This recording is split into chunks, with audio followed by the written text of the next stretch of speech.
Hello.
Hello.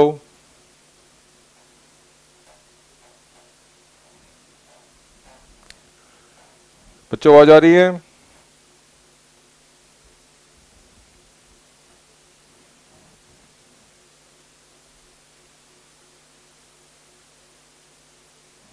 Hello.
Yes Vivek, आकाश,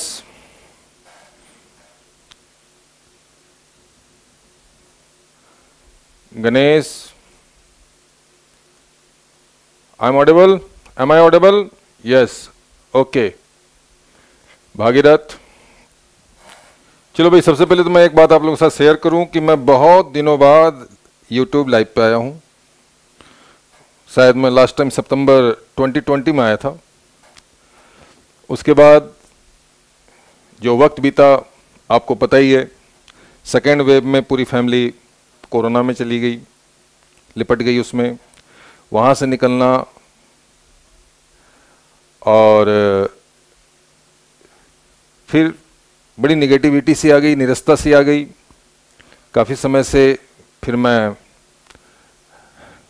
इन सब चक्रों में हुआ क्या कि वो जो आप लोगों ने जो क्लासेस ली थी फिनांस एक्ट 2019 की 19 की क्लासेस ली, फिर मैं 20 की क्लास रिकॉर्ड भी नहीं कर पाया था। लेकिन हाँ, 20 के अमेंडमेंट की क्लास मैं करवाना चाहता हूँ। आज जो मैं आपके साथ डिस्कस करने वाला हूँ, सबसे पहले तो आप ये समझे कि मैं आपसे डिस्कस क्या करने वाला हूँ। ओके, सबसे पहले मैं आपको ये बताऊं कि हम लोग करने वाले क्या हैं। एक काम करता हूं, ये जो नोट्स है ना, ये नोट्स मैंने सभी बच्चों को दिया था। ये नोट्स मैंने सभी बच्चों को दिया था, राइट।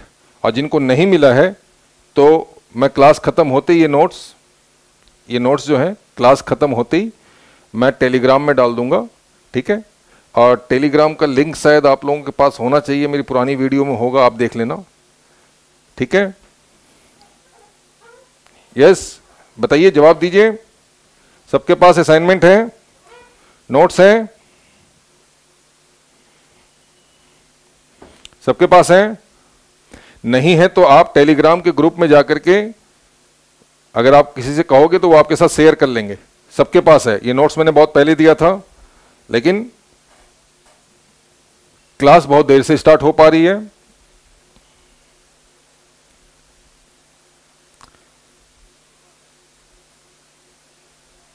यस, और आ जाएं, सारे बच्चे आ जाएं। चलो, आप लोगों ने जो क्लास की थी, आपने जो क्लासेस ली थी, वो क्लासेस थी असेसमेंट ईयर 2019-20। और अब जो आप एग्जाम देने जा रहे हो, वो है असेसमेंट ईयर 2020-21। 2020-21 ये वाली एग्जाम आप देने जा रहे हो। ये एग्जाम कब आप देने जा रहे हो? सर हम लोग ये दिसंबर 2021 में अपीयर हो रहे हैं। अच्छा जी, जब असेसमेंट ईयर आपका 20-21 है तो आपका रेलेवेंट फिनांस एक्ट क्या हो गया? सर 2020। तो हम लोग क्या पढ़ने वाले हैं? हम लोग पढ़ने वाले हैं फिनांस एक्ट 2020। फिनांस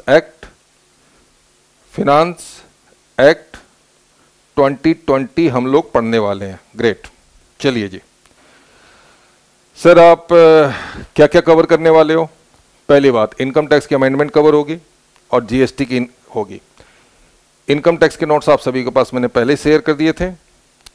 आज वैसे तो क्लास शेड्यूल था 6 to 8, लेकिन थोड़ा स्टार्ट करने में डिले हो गया। डिले क्या हो गया कि मैं बहुत दिनों के बाद लाइव आया तो वो तरीका ही भूल गया किस तरह से लाइव आना है। लाइव आने के बाद भी मैं कई देर तक ढूंढता रहा अपने आप को कि मैं किधर हूँ। एनीवे, तो आगे से ये चीज़ें फास्ट हो जाएंगी। तो मैं आप लोगों की क्लास लूँगा अमेंडमेंट की 6 PM to 8 PM। सर एक ही क्लास लंबी ले लो? नहीं, लंबी क्लास लेने का कोई मज़ा नहीं है। जल्दबाजी में बहुत सी चीज़ें एक साथ पढ़ लोगे, बहुत सी चीज़ समझ में आएगी, बहुत सी चीज़ नहीं समझ में आएगी, क्या फ़ायदा बताओ आप? कोई इसका एडवांटेज तो आपको मिलना नहीं है, ठीक है। सुपर स्पॉट, क्या लिख रहा है भाई सुपर स्पॉट? सर जीएसटी कहाँ से तैयार करना, नोट्स बना है? यस, आपके नोट्स तैयार हैं, वो बहुत जल्दी शेयर हो जाएंगे। पहले मुझे इनकम टैक्स से निपटने दो। 2-2 घंटे की 2 या 3 क्लासेस लूंगा मैं। 2 या 3 क्लासेस। देखो, एक क्लास में तो आप एक क्लास तो निकल जाएगी आपकी रेसिडेंशियल स्टेटस में। सर छोटा सा अमेंडमेंट है और उसके लिए आप एक क्लास ले लोगे। बेटा अमेंडमेंट छोटा है, इम्पैक्ट बड़ा है। अमेंडमेंट छोटा है, इम्पैक्ट बड़ा है। तो एक तो वो रेसिडेंशियल स्टेटस में जो चीज़ें आई हैं, एक वो ले लेगा। एक क्लास में लूँगा आप लोगों के टैक्स की कंप्यूटेशन से रिलेटेड, और बाकी एक में सब कुछ हो जाना चाहिए। होने को 2 में भी हो जाएगा, कोशिश करूँगा जितनी जल्दी हो जाए, आपका ज़्यादा समय मैं न लूँ। और उसके बाद जैसे ही इनकम टैक्स खत्म करूँगा उसके बाद मैं आपको जीएसटी का टाइम बता दूंगा। 2-3 दिन के गैप के बाद, या हो सकता है नेक्स्ट संडे तक जीएसटी फिर स्टार्ट करवा दूंगा। वैसे तो ये क्लास कल ही स्टार्ट होनी थी, लेकिन कल की क्लास में मैं इसलिए नहीं कर पाया कि कुछ बच्चों ने रिक्वेस्ट करना शुरू कर दिया कि सर मैच आ रहा है, ठीक है, तो मैच की वजह से मैं नहीं करवा पाया, राइट। तो एक काम कीजिए, आगे बढ़े, आगे बढ़ें।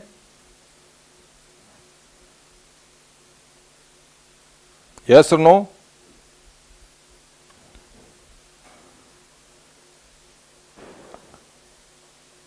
चलिए, सबसे पहले बेसिक में कुछ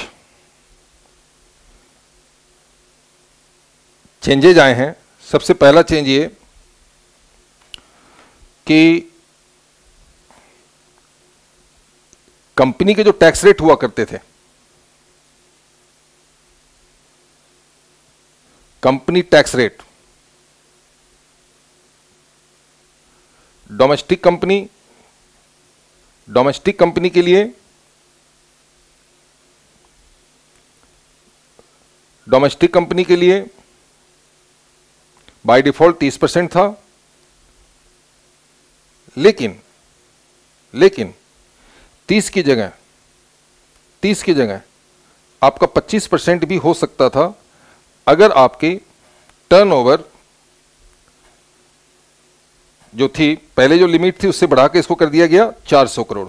यानी कि अगर आपका total turnover gross receipts 400 crore या 400 करोड़ से नीचे है 2018-19 में, ठीक है, तो फिर आपका टैक्स रेट 25% होगा, अदरवाइज आपका टैक्स रेट 30% होगा इन केस ऑफ डोमेस्टिक कंपनी। एक तो ये छोटा सा चेंज है, बाकी ये सब चीज़ें वैसी की वैसी हैं। ये जो है आपकी ये जो आपको रेट दिख रहा है 15 BA 115 BBA 115 BAB, ये मैं आपको अलग से बताऊंगा जब टैक्स रेट पढ़ाऊंगा। ये सब रहने दीजिए, आप इस जगह पर सिर्फ फोकस कीजिए, इस छोटी सी जगह पर, इस जगह पर आप सिर्फ फोकस करें। क्या कि पहले ये लिमिट कितनी हुआ करती थी, ये 400 करोड़ वाली लिमिट कितनी थी पहले, आपको कितनी पढ़ाई गई थी, फटाफट बताइए। ये 400 करोड़ की लिमिट जो थी 2017-18 में कितनी पढ़ाई गई थी? Anybody has idea?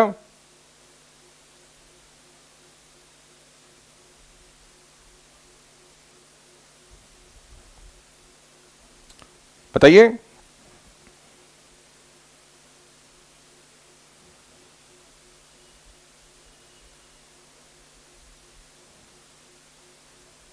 आवाज आ रही है?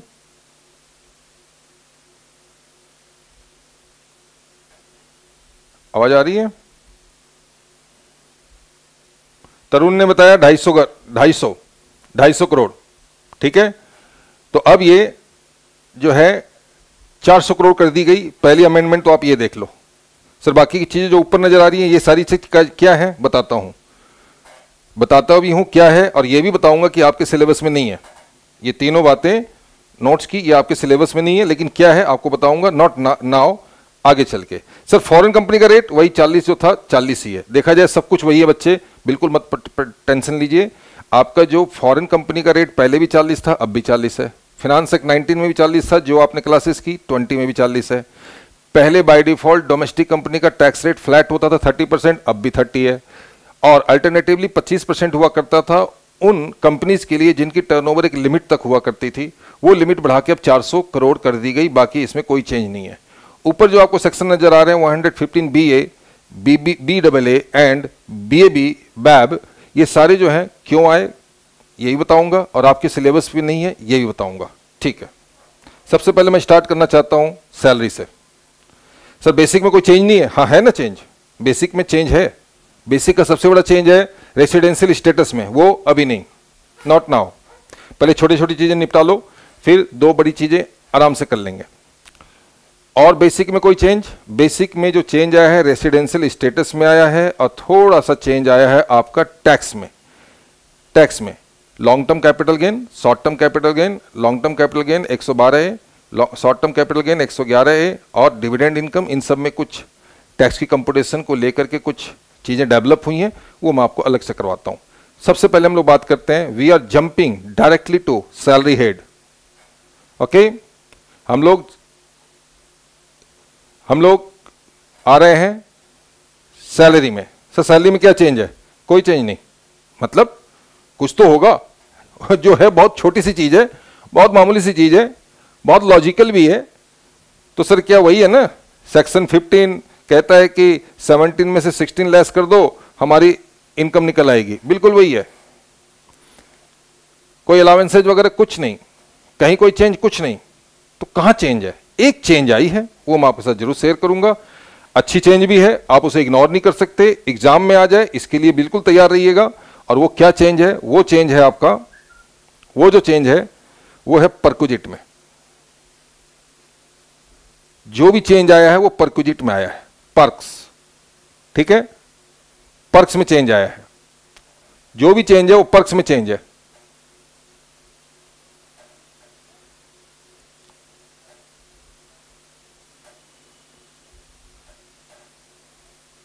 मैं जरा इस फोन को वाइब्रेटर मोड में लाना चाहता हूं, कैसे आएगा पता नहीं। चलो कोई नहीं,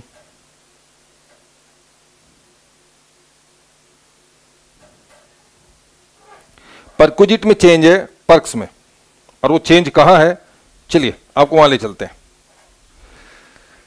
पहला चेंज अमेंडमेंट नंबर 3 देखिए पहले, अमेंडमेंट नंबर 3, आराम से, कोई जल्दबाजी नहीं, चेंज छोटा सा है, इफेक्टिव है, इंपॉर्टेंट है, एग्जाम ओरिएंटेड भी है, इसलिए मैं इसको इंपॉर्टेंट की कैटेगरी में डाल सकता हूं कंफर्टेबली, बिना किसी हेजिटेशन के। चलो जी, क्या अमेंडमेंट है? तो अमेंडमेंट आने से पहले क्या था? अमेंडमेंट आने से पहले क्या था? सर अमेंडमेंट आने से पहले किस चीज में आप पूछ रहे हैं? क्लॉज 7 में। किसका क्लॉज 7? परक्विजिट का डेफिनेशन का। परक्विजिट की डेफिनेशन का सेक्शन क्या है? 17 sub section 2। 17 sub section 2 clause 7 में एक चेंज था, चेंज आया। पहले क्या था ये समझो। आपको याद होगा कि perquisite includes any contribution made by the employer to the approved superannuation fund is not chargeable to tax as perquisite up to 1,50,000 and any amount contributed by the employer beyond this limit is taxable. Am I right or not? आपको याद आ रहा है कि नहीं? मैं सही बोल रहा हूं कि नहीं बोल रहा हूं? आप याद करके बताएं मुझे। आपने ये पढ़ा था?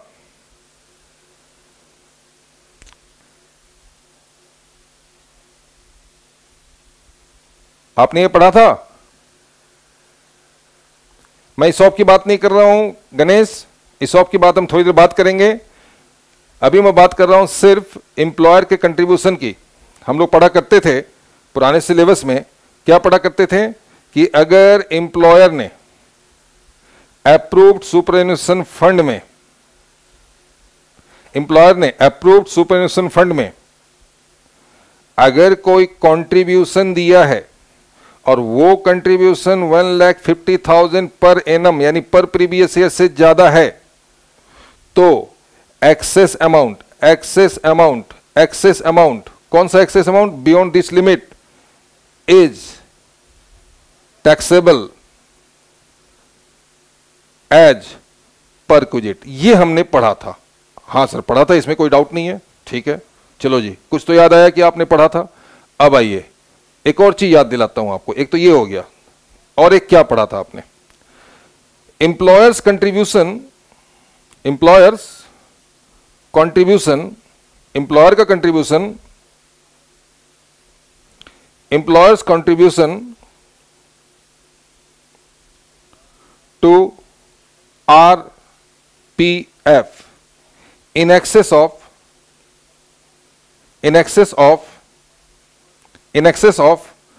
12% ऑफ सैलरी। हाँ सर ये भी पढ़ा था।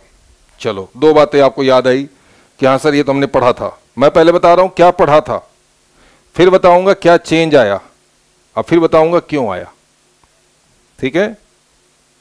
तो एम्प्लॉयर का कंट्रीब्यूशन आरपीएफ में अगर 12% से ज्यादा होता था तो वो आपके सैलरी में ऐड किया जाता था। यस। तीसरी बात आपने एक और पढ़ी थी, आप उसी भी जरा रिकॉल करके देखिए। क्या? Employer's contribution to what? To NPS, ठीक है, notified pension scheme, NPS in excess of, इसमें दो लिमिट थी। गवर्नमेंट इंप्लॉय के लिए 14% से ज्यादा, अदरवाइज 10%। याद आ रहा है गणेश, आकाश? बोलो भैया। यानी अप्रूव्ड सुपरएन्युएशन फंड का कंट्रीब्यूशन भी 1.5 लाख से ऊपर टैक्सेबल था। आरपीएफ का कंट्रीब्यूशन 12% ऑफ सैलरी से ऊपर टैक्सेबल था। एनपीएस में कंट्रीब्यूशन 14% और 10% एज द केस में भी, एक गवर्नमेंट इंप्लॉय और एक अदर इंप्लॉय के लिए भी टैक्सेबल था जी। ओके सर ये तो था। यस इट वाज, ये था। है क्या? ये तो था। तो सर चेंज क्या आया? चेंज सुनिए क्या आया। लॉ ने कहा कि ये सेक्शन 17 सब सेक्शन 2 क्लॉज 7 है। हाँ तो इसको डिलीट कर दो। अच्छा जी, मतलब ये डिलीट हो जाएगा क्लॉज 7। हाँ, और इसको डिलीट करके हम आपको एक नया क्लॉज देते हैं, यानी इसको आप हटा दो, उसके बदले में नया क्लॉज आप ले लो। देखो जी, ये था आपका क्लॉज 7,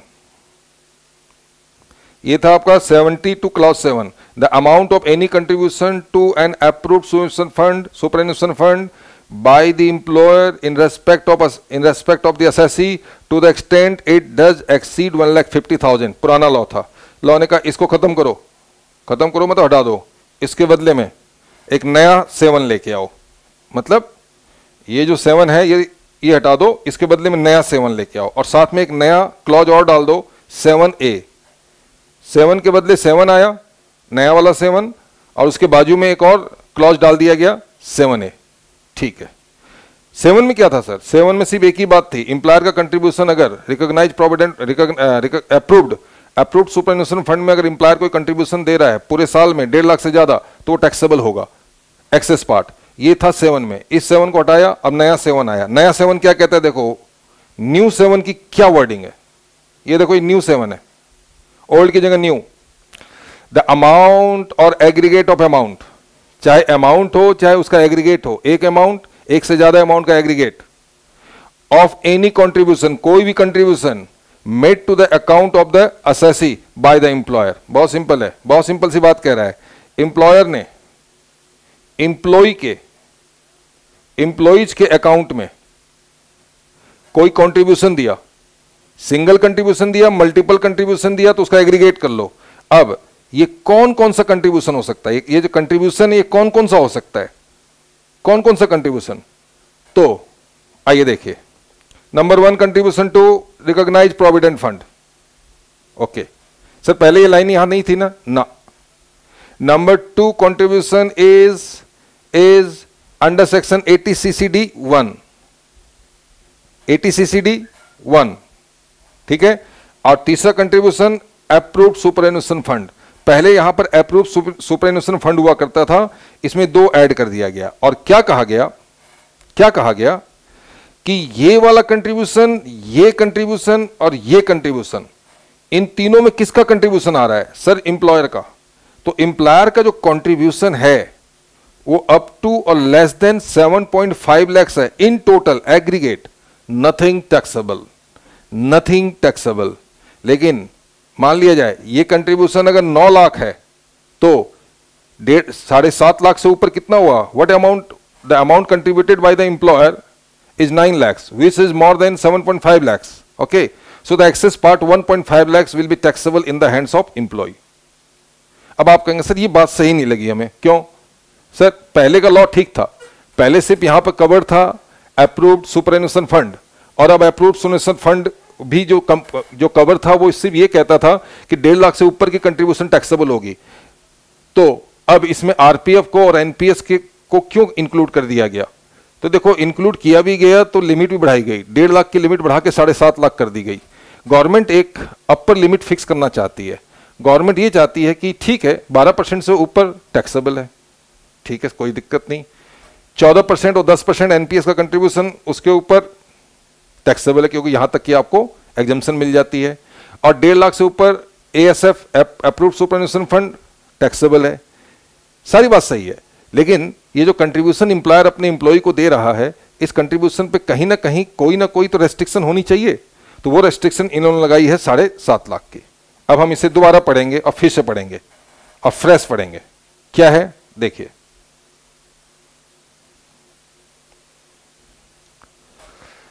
ये कह रहा है जी सेक्शन 17 सब सेक्शन 2 क्लॉज 7 पुराने वाले को हटा के नया लाया गया।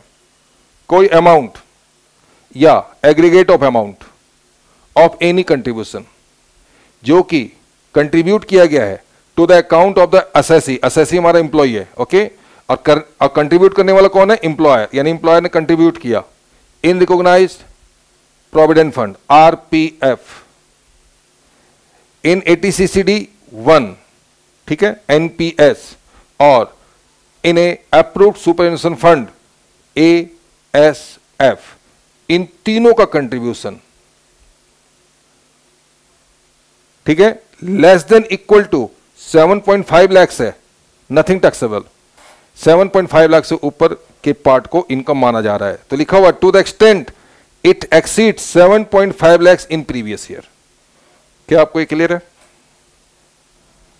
पहले एक आइटम हुआ करता था 1.5 लाख वाला, वो हटा करके 7.5 लाख कर दिया गया और उस आइटम में एक आइटम में 3 आइटम इंक्लूड कर दिया गया। पहले सिर्फ होता था अप्रूव्ड सुपरएनुशन फंड और अब उन्होंने इंक्लूड कर दिया RPF and NPS. Is it clear और not? Yes Ganesh? Yes? Nobody is responding?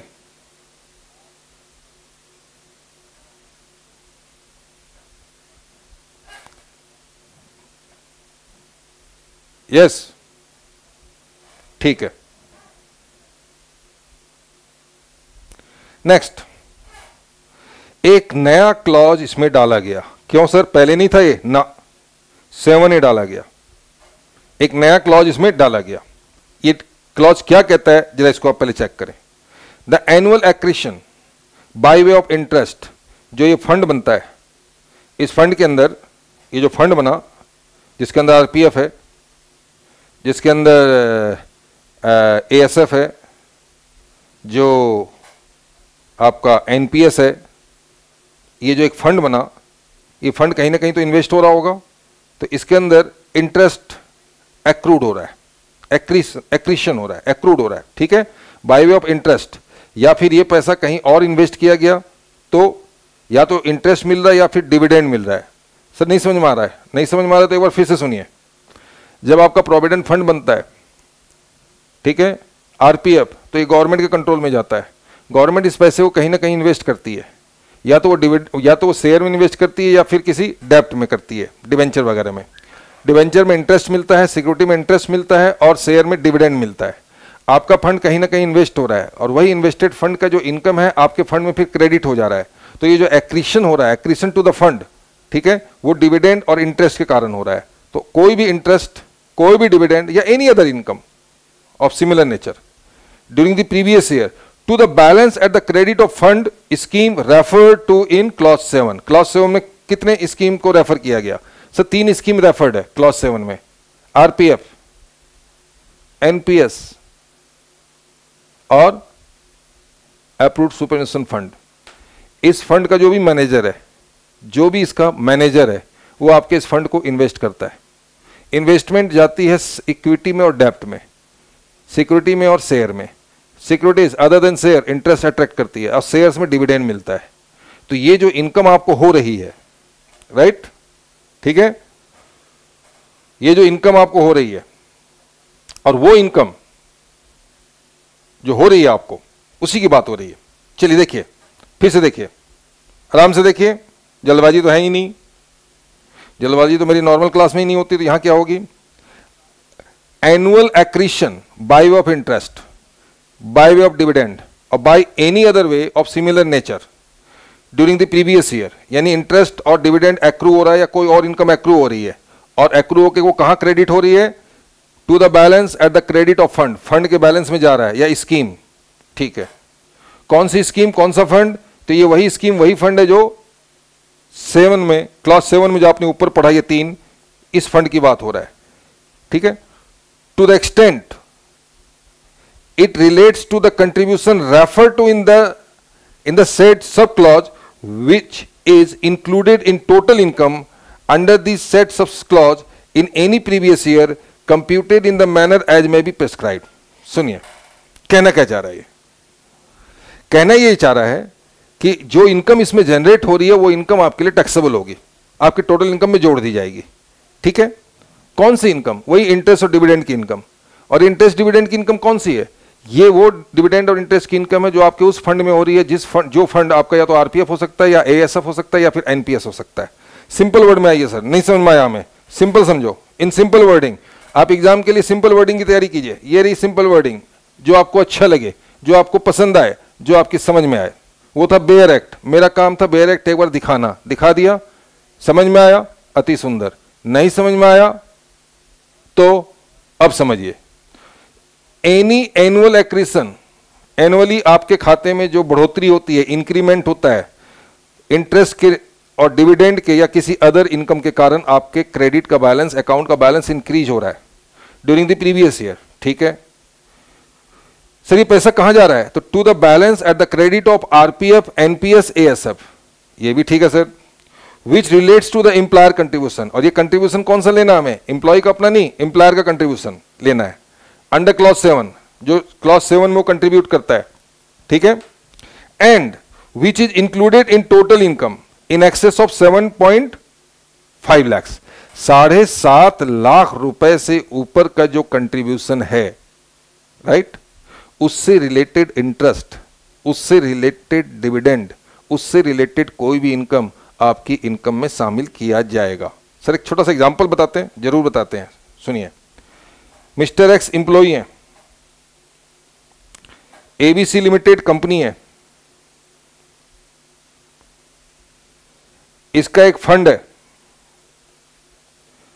इस फंड में इसने तीनों फंड, आरपीएफ एम्प्लॉयर का कंट्रीब्यूशन, एएसएफ एम्प्लॉयर का कंट्रीब्यूशन और एनपीएस एम्प्लॉयर का कंट्रीब्यूशन। सर मान लीजिए तीनों कंट्रीब्यूशन एम्प्लॉयर नहीं देता, खाली आरपीएफ में देता है, तो आप आरपीएफ लीजिए। और सर आरपीएफ एएसएफ देता है लेकिन एनपीएस में कंट्रीब्यूशन नहीं देता, तो आप 2 लीजिए, जितना कंट्रीब्यूट करता है करने दीजिए। तो ये कंट्रीब्यूशन आया इसमें, ठीक है। कितना कंट्रीब्यूट किया इसने? सर इसने कंट्रीब्यूट किया 14 लाख रुपए या 15 लाख रुपए साल का। 15 लाख, जी हाँ, और दूसरा अमाउंट लीजिए वरना गड़बड़ हो जाएगी, 7.5 लाख तक का है ना, 16 लाख, 16 लाख रुपए कंट्रीब्यूट किया सर एम्प्लॉयर ने, ठीक है, बहुत बढ़िया किया। तो लॉ ने कहा कि 16 लाख के कंट्रीब्यूशन में 7.5 लाख को लेस कर दो, बच गया कितना? 8.5 लाख। तो ये आपकी टोटल इनकम में शामिल हो जाएगा under section 17 sub section 2 clause नया क्या आया 7, ठीक है। तो ये जितना अमाउंट टोटल इनकम में इंक्लूड हुआ वो है 8.5 लाख, और अब इस अमाउंट से रिलेटेड, इससे रिलेटेड इंटरेस्ट, इसी से रिलेटेड डिविडेंड और इसी से रिलेटेड अदर इनकम, कोई भी अदर नेचर का इनकम हो, इज ऑल्सो टैक्सेबल। क्या अब आपको मेरी बात समझ में आई? बहुत सिंपल करके मैं समझाया आपको। क्या आपको ये बात समझ में आ रही है? बताइए।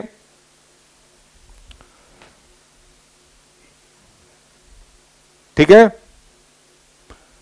भाई, रिस्पॉन्स करो, बताओ।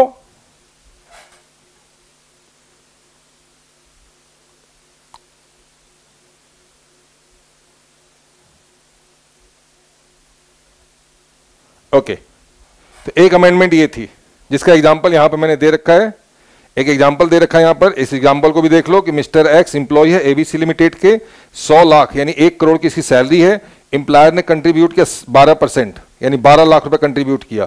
तो 7.5 से ऊपर 12 लाख में कितना कंट्रीब्यूट कर दिया? 7.5 लाख से ऊपर सर 4.5 लाख कर दिया, तो 4.5 लाख टैक्सेबल हो जाएगा। कहां? क्लॉज 7 में।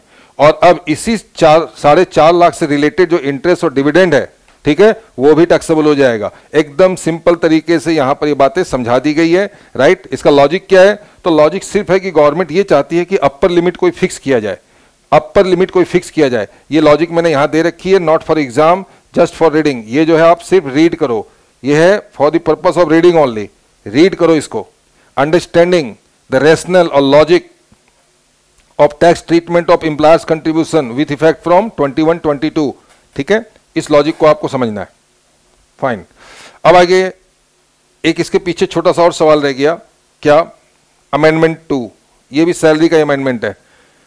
आई डोंट थिंक कि ये आपके लिए बहुत ज्यादा इंपॉर्टेंट है, लेकिन अमेंडमेंट है इसलिए मैं इसको जरूर बता रहा हूं और बताना ही मुझे चाहिए। और ये क्या है जरा ध्यान दीजिएगा। Stock option plan.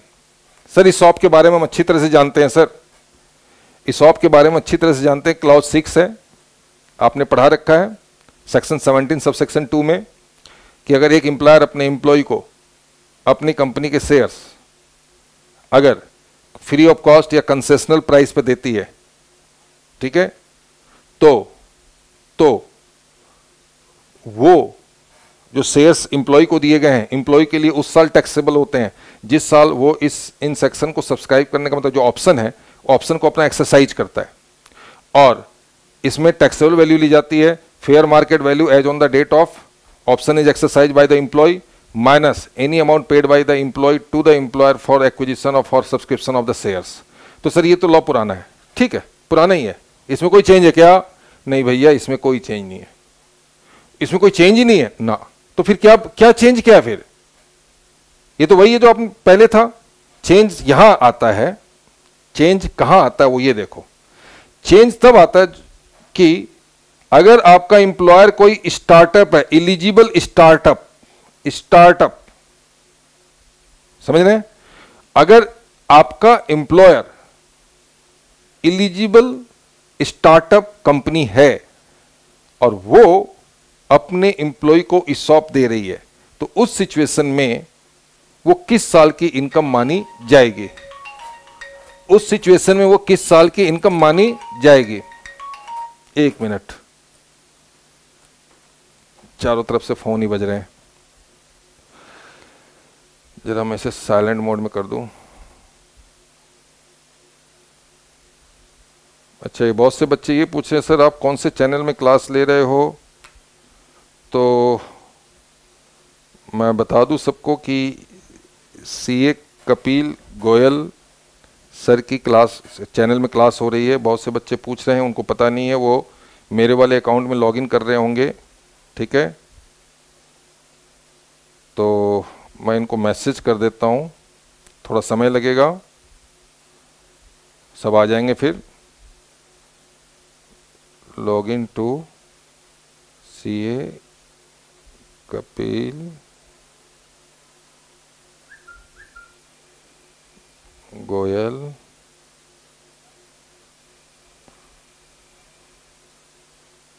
YouTube.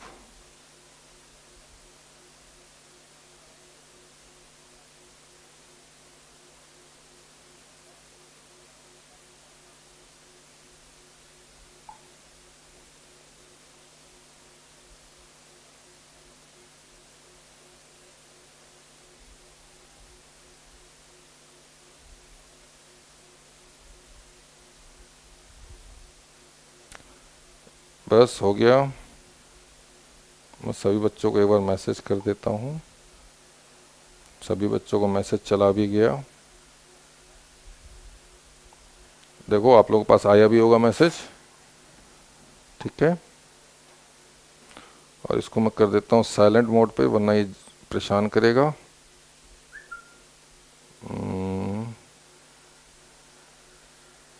Vibration mode पे कर दिया। चलिए, तो अगर आपका एम्प्लॉयर स्टार्टअप है, आपका एम्प्लॉयर अगर स्टार्टअप है, आपका एम्प्लॉयर अगर स्टार्टअप है, तो आप सोच सकते हो स्टार्टअप की हालत क्या होती है। शुरुआत में उन लोगों का भी काम चला भी नहीं है, एम्प्लॉय को उन्होंने शेयर्स दे दिया, क्योंकि वो कई लोगों को एसोसिएट करते हैं अपने साथ, अलग अलग टैलेंट को, और उनको अगर कोई शेयर अलॉट करते हैं और उसी समय स्टार्टअप की कंडीशन है, अभी शेयर की उतनी कोई खास वैल्यू भी नहीं है, उसी समय अगर आप उसको टैक्स कर दोगे तो बेचारा ऐसे ही मर जाएगा। तो जानते हुआ क्या, पुराना जो ESOP का स्कीम था, पुराना जो टैक्सेबिलिटी था मेरे बच्चे, उसमें कोई चेंज नहीं है, वो वैसे का वैसे ही है, उसमें कोई चेंज नहीं है। फाइन। अब आइए, स्टार्टअप अगर आपका एम्प्लॉयर है, उससे अगर आपको ESOP के शेयर मिल रहे हैं, तो आपके लिए समस्या ये हो जाएगी कि आपको उसी साल टैक्स देना पड़ेगा पुराने लॉ के हिसाब से, जिस साल आपने ऑप्शन को एक्सरसाइज किया।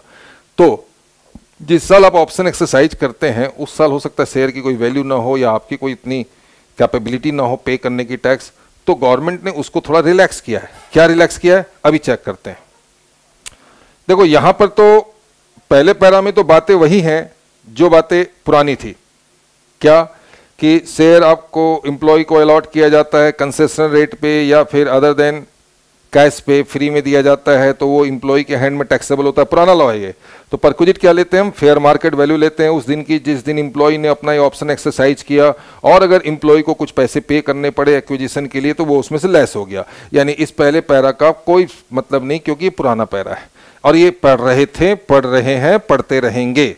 अब आइए यहां से अब आप नई बातें कीजिए। Tax on perquisite of specified securities and sweat equity shares is required to be paid in the year of exercising the option. No doubt. पुराने लॉ के हिसाब से तो यही कंक्लूजन निकलता है कि आपको टैक्स उसी साल करवाना पड़ेगा। इनकम आपकी परक्विजिट में उसी साल बुक होगी जिस साल आपने ऑप्शन को एक्सरसाइज किया है। हाउएवर, लेकिन थमा उसी साल उसी प्रीवियस ईयर में आपकी इनकम को टैक्स किया जाएगा जिस प्रीवियस ईयर में आपने अपना ऑप्शन एक्सरसाइज किया है, यानी कि जो आपने ऑप्ट किया है कि यस मुझे शेयर लेने हैं, उसी साल टैक्स किया जाएगा as per the established law so far. But थामा, थामा मतलब रुको, लॉ ने कहा रुको। फिर कहता लॉ, लेकिन अगर आपका करंट एम्प्लॉयर, कौन है करंट एम्प्लॉयर? कोई स्टार्टअप है, ठीक है, तो परक्विजिट की टैक्सेबिलिटी उस साल नहीं होगी जिस साल उसने अपना ऑप्शन एक्सरसाइज किया है। तो कब होगी सर?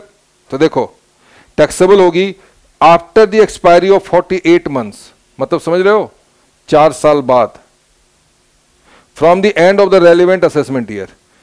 जिस असेसमेंट ईयर में आपने ऑप्शन एक्सरसाइज किया, सर मेरा असेसमेंट ईयर 2021 है, मेरा असेसमेंट ईयर 1920 है, चलो 1920 ले लेते हैं, तो 1920 के एंड से 48 महीने, 48वां महीना, 48 मंथ निकालो। सर निकाल लिया, चलो एक तो वो रख लिया। नंबर 2, अगर उसने वो शेयर्स जो है सेल कर दिया, सिक्योरिटीज को या शेयर्स को, तो वो सेल की डेट, दूसरी नोट ये करो। तीसरा, which the assessee ceases to be the employ of the employer, या एम्प्लॉयर ने को जिस दिन एम्प्लॉय ने रिजाइन करके छोड़ दिया, जॉब छूट गई, इन तीनों में से जो सबसे पहले जो घटना घटेगी, whichever is earlier, is the year of taxability. Am I clear? Am I clear?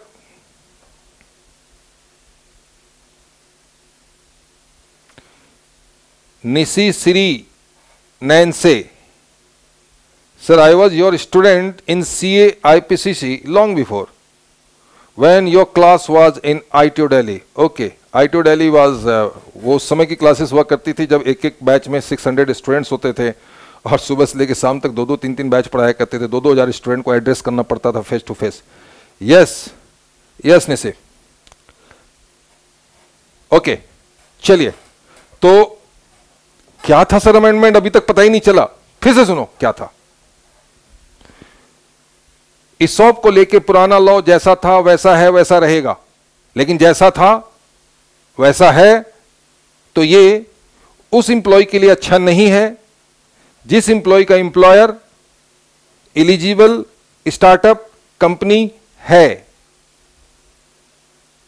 उसमें इंप्लॉय का कहना यह है कि मैं जिस साल एक्सरसाइज करता हूं अपना ऑप्शन एक्वायर करने का, सब्सक्राइब करने का, उसी साल मेरी टैक्सेबिलिटी हो जाती है। ये मेरे लिए अच्छा नहीं है। एक तो ऐसी स्टार्टअप है, वैसी कमाई धमाई नहीं, इनकम नहीं, कुछ नहीं, और जो शेयर हमें मिल किया गया, स्टार्टअप वाले ने हमें शेयर क्या दे दिया, हमें तो टैक्स के दायरे में डाल दिया गया। गवर्नमेंट ने कहा रुको, तुम्हारे लिए लॉ अलग है, तुमको हम 48 महीने का डेफरमेंट देते हैं। कहां से? उस असेसमेंट ईयर से जिस असेसमेंट ईयर में तुमने ऑप्शन एक्सरसाइज किया। और अगर मान लो तुमने शेयर बेच दिया तो फिर शेयर बेचने वाला प्रीवियस ईयर, या फिर तुम उसको इंप्लायर को काम छोड़ दिए तो वो वाला previous year. I mean to say कौन सा ईयर, ये घटनाएं, 3 घटनाओं में से जो घटना सबसे पहले घटेगी और जिस प्रीवियस ईयर में घटेगी, ये इनकम उसी प्रीवियस ईयर की होगी। क्या ये सही है?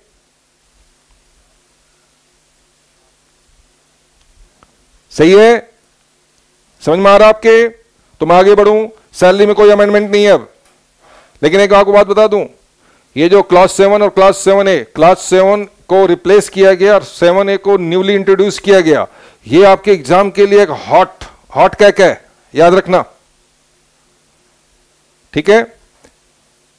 ये आपके लिए रेलेवेंट है। आगे बढ़िए सर। हाउस प्रॉपर्टी में क्या चेंज है?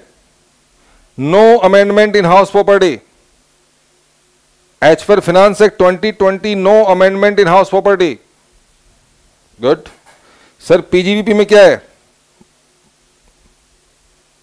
पीजीबीपी में क्या है?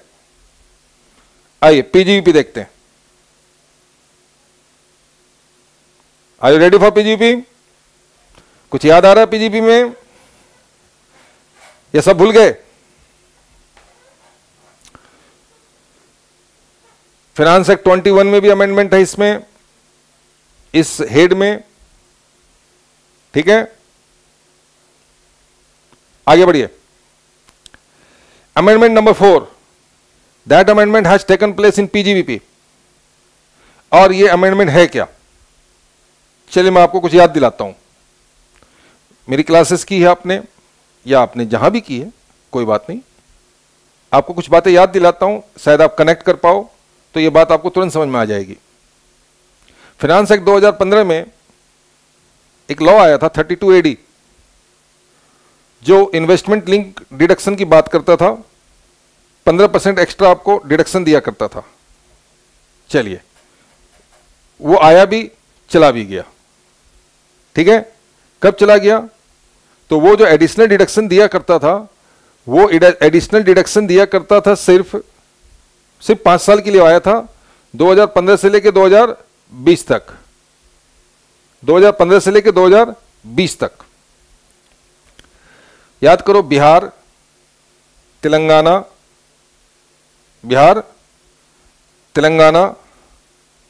वेस्ट बंगाल और आंध्र प्रदेश, ये 4 स्टेट में अगर आप इन्वेस्ट करते थे तो आपको 32 AD में 15% की एक एडिशनल डिडक्शन मिला करती थी, इन एडिशन टू डेप्रिसिएशन। तो आपके कहीं बुक में कहीं भी नजर आ रहा हो 32 AD, 32 AD, तो कृपया करके आप इसे डिलीट कर दें। क्यों क्यों क्यों? क्योंकि ये तभी तक अवेलेबल था जब तक ये बिजनेस स्टार्ट हुआ था 31 मार्च 2020 को। अब 31 मार्च 2020 आपका प्रीवियस ईयर नहीं है, आपका प्रीवियस ईयर है 2021। तो ये डिडक्शन तभी तक और उन्हीं लोगों के लिए अवेलेबल था जो 2021 से पहले अपना बिजनेस स्टार्ट किया था। राइट? तो सर ये डिलीट हो गया? यस। अगर आपको कहीं बुक में नजर आ रहा हो आपके नोट्स वगैरह में, तो आप इसे स्ट्राइक आउट कर दें। ठीक है। Investment allowance was applicable only up to 31st March 2020 for the assessee engaged in manufacturing in 4 state. और वो 4 स्टेट का नाम मैंने बताया आपको, तेलंगाना, आंध्र प्रदेश, वेस्ट बंगाल, बिहार। ठीक है। उसी समय आपने एक चीज और पढ़ी थी कि इन्हीं 4 स्टेट में जो एडिशनल डेप्रिसिएशन है, इनको 20% की जगह, नॉर्मल एडिशनल डेप्रिसिएशन 20% है, लेकिन इनको दिया जाएगा कितना? 35%। 35%। ठीक है, इनको दिया जाएगा 35%।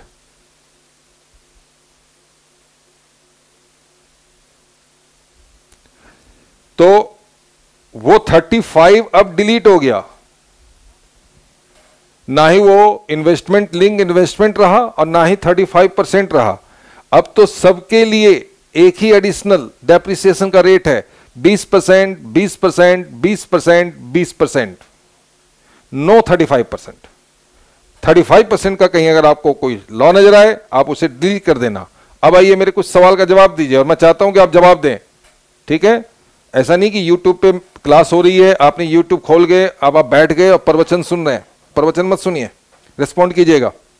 महाराष्ट्र में आपने प्लांट एंड मशीनरी को परचेज किया 10/4/2020 में, 10/4/2020 में, तो आप मुझे यह बताएं इसका एडिशनल डेप्रिसिएशन रेट क्या होगा?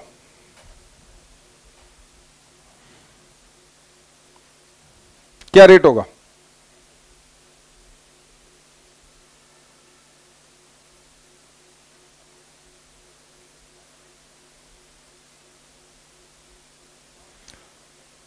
अबातु गेमिंग सर, एडिशनल डेप्रिसिएशन से एक्चुअली में कुछ बेनिफिट था?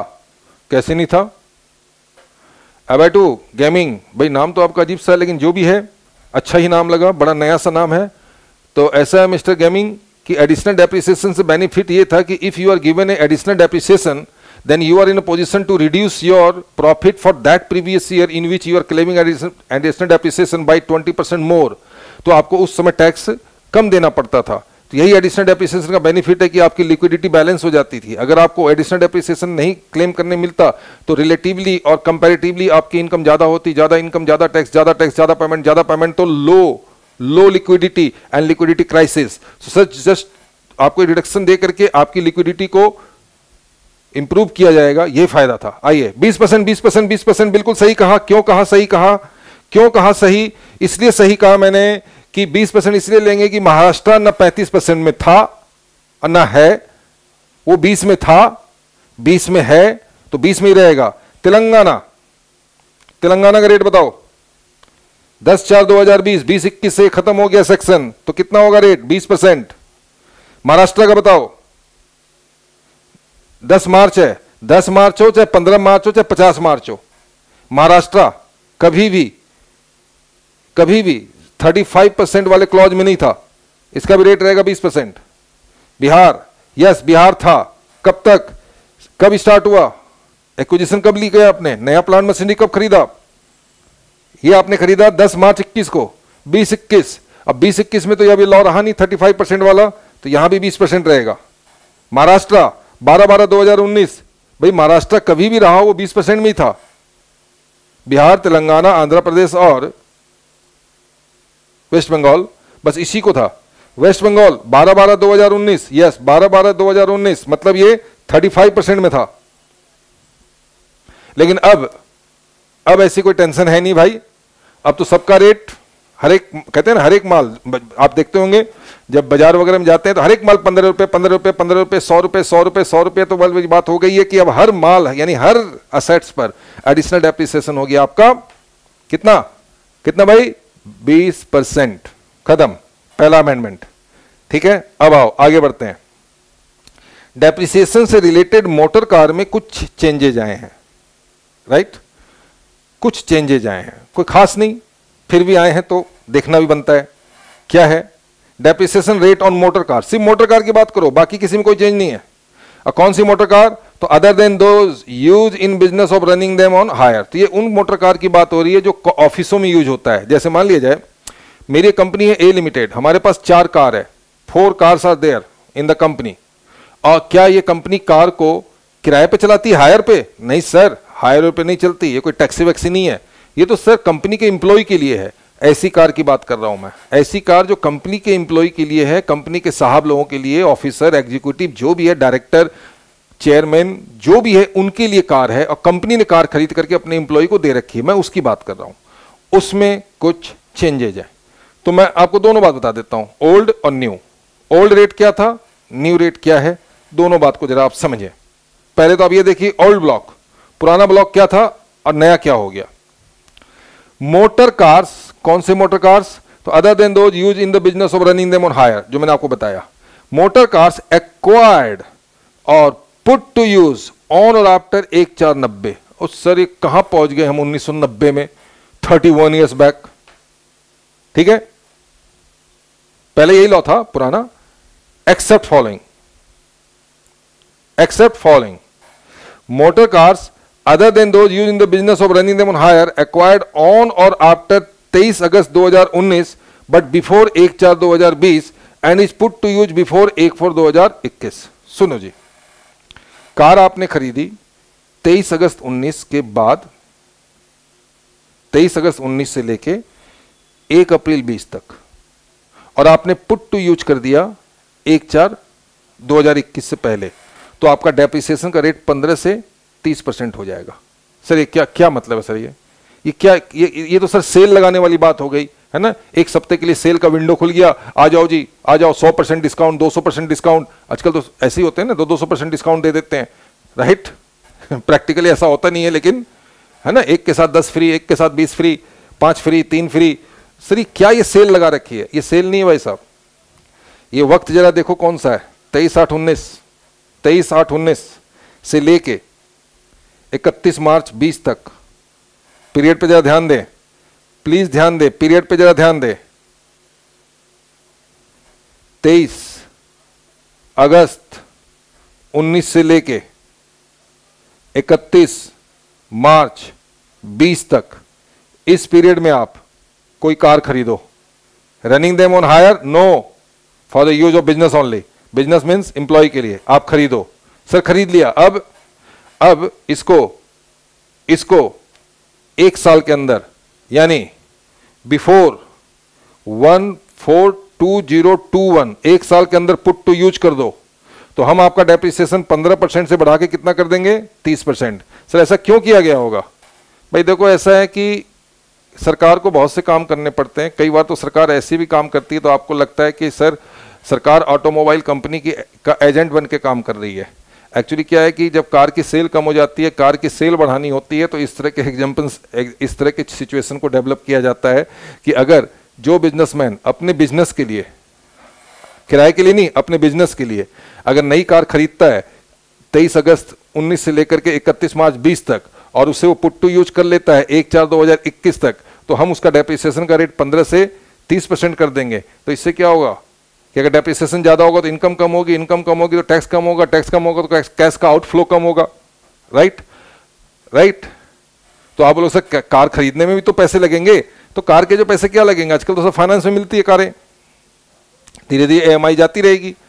चलो, तो इस तरह का मैं बताता रहा हूं, कोई खास बेनिफिट नहीं है। ये उन्हीं कार के लिए ये 15 से 30% हुआ है। वैसे मैं बता दूं, रेट अभी भी 15% है, रेट अभी भी 15% है। ये तो सिर्फ उन्हीं के लिए हुआ है 15 से 30 जो कार इस डेट के अंदर खरीदी गई है, हाईलाइटेड डेट 28 अगस्त 2019 से लेकर 31 मार्च 2020 तक, और पुट टू यूज हुई है 1 अप्रैल 2021 तक, उससे पहले। ठीक है, उसका रेट हो जाएगा 15 की जगह 30, और बाकी कार के लिए 15 था, अभी भी 15 ही है, अगर आपकी कार इस पीरियड में खरीद करके उस स्पेसिफाइड पीरियड में पुट टू यूज नहीं हुई है तो। अब आइए डेप्रिसिएशन फॉर मोटर बसेस। अब आओ मोटर बस की बात करते हैं, मोटर लॉरीज की बात करते हैं, मोटर टैक्सीज की बात करते हैं। अब उस व्हीकल की बात करते हैं जो हायर पे था, ऊपर वाला अदर देन हायर पे था और नीचे वाला हायर पे चलने वाला है। आइए, मोटर बस, मोटर लॉरीज, इनका रेट आपको अच्छी तरह से पता था, 30% था पहले। यस, लॉ ने कहा हम 30 की जगह 45 कर देंगे। बस शर्त हमारी वही है, इस पीरियड में खरीदो, इस डेट से पहले पुट टू यूज करो, और 30 की जगह 45 का आनंद प्राप्त करो। तो सर आपने इसको दो अलग अलग कर दिया। सीधे आप कह देते इन शॉर्ट क्या कि मोटर कार कोई भी हो, कमर्शियल हो या कमर्शियल हो, यानी कि हायर पे चलाने के लिए हो, ऑफिस में यूज करने के लिए हो, सबके लिए रेट चेंज हुआ। यस, रेट चेंज हुआ, लेकिन दोनों का रेट अलग है ना, इसलिए एक साथ नहीं बता सकता था मैं। एक 15 से 30 हुआ, दूसरा 30 से 45 हुआ है। ठीक है, एक छोटा सा अमेंडमेंट है। क्या ये ओके है तो आगे बढ़े? हर अमेंडमेंट के बाद आपसे ओके करवाऊंगा तभी आगे बढ़ूंगा।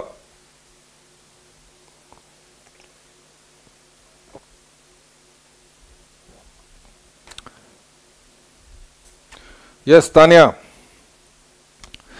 बहुत परेशान थी तानिया जी आप, सर अमेंडमेंट कब आएगी कब आएगी, है ना। बहुत से बच्चे बहुत परेशान थे, मैं जानता हूं आपकी परेशानी बिल्कुल वाजिब थी, और कहीं ना कहीं से मेरी कुछ अपनी परिस्थितियां ऐसी थी कि मैं आप लोगों को ये क्लास पहले नहीं दे पाया, लेकिन अब आपको सारी क्लासेस दी जाएंगी। जैसा कि मैंने आपको बताया कि 2019 के बाद मैं 2020 की क्लासेस रिकॉर्ड नहीं कर पाया, कुछ हेल्थ इशू भी रहे, कुछ और भी बातें रहीं, लेकिन अब आपको पता होना चाहिए, मैंने आप लोगों को साथ शेयर भी किया है, और आपको पहले भी बता दूं, अभी बता दूं कि असेसमेंट ईयर 22-23 2022-23 की क्लासेस अवेलेबल हो गई हैं। ठीक है, अब तक 12 क्लासेस, 12 लेक्चर्स रिकॉर्ड हो गई हैं। सप्ते में 6 क्लास रिकॉर्ड होती है, संडे को मैं ऑफ रखता हूं। और जो बच्चे अभी नई क्लासेस लेंगे, जो मई 22 और नवंबर 22 या जून 22 या दिसंबर 22 में जो अपीयर होने वाले हैं, उनके लिए इनकम टैक्स और जीएसटी की class amended bye finance act 2021, अभी तो आप 2020 पढ़ रहे हैं ना, मैं 2021 की बात कर रहा हूं, फुल्ली अमेंडेड क्लास है। अभी जो बच्चे क्लास सब्सक्राइब करेंगे, ठीक है, परचेज करेंगे, तो उन्हें ये क्लासेस मिलेंगी। 12 क्लास तो इमीडिएट नहीं, मतलब मिलती जाएंगी, और फिर उसको हर दिन एक एक क्लास अपलोड होती जाएंगी। राइट, तो आप उसको चेक कर लीजिएगा। आगे बढ़िए। ये डेट इसलिए स्पेसिफाई की है हीरा जी, ये डेट इसलिए स्पेसिफाई की है कि गवर्नमेंट को ऑटोमोबाइल सेक्टर को पुशअप करने के लिए कि उनका ज्यादा से ज्यादा माल बिके। अगर आज गवर्नमेंट कह दे कि इस फलाने डेट से लेके फलाने डेट तक अगर आप ये प्रॉपर्टी खरीदो तो हम आपको ये फायदा देंगे, वो फायदा देंगे, तो प्रॉपर्टी ज्यादा बिकेगी ना। चलिए, 6 नंबर अमेंडमेंट पीजीबीपी से, और ये अमेंडमेंट आई है बहुत ही बेहतरीन जगह पे अमेंडमेंट आई है, साइंटिफिक रिसर्च में। साइंटिफिक रिसर्च में आप पढ़ा करते थे 150%, पहले तो मैं पढ़ाया करता था, 100% का रेट भी पढ़ाता था, 125 पढ़ाता था, 150 पढ़ाता था, 225 पढ़ाता था, 200% पढ़ाता था, कई तरह के रेट हुआ करते थे।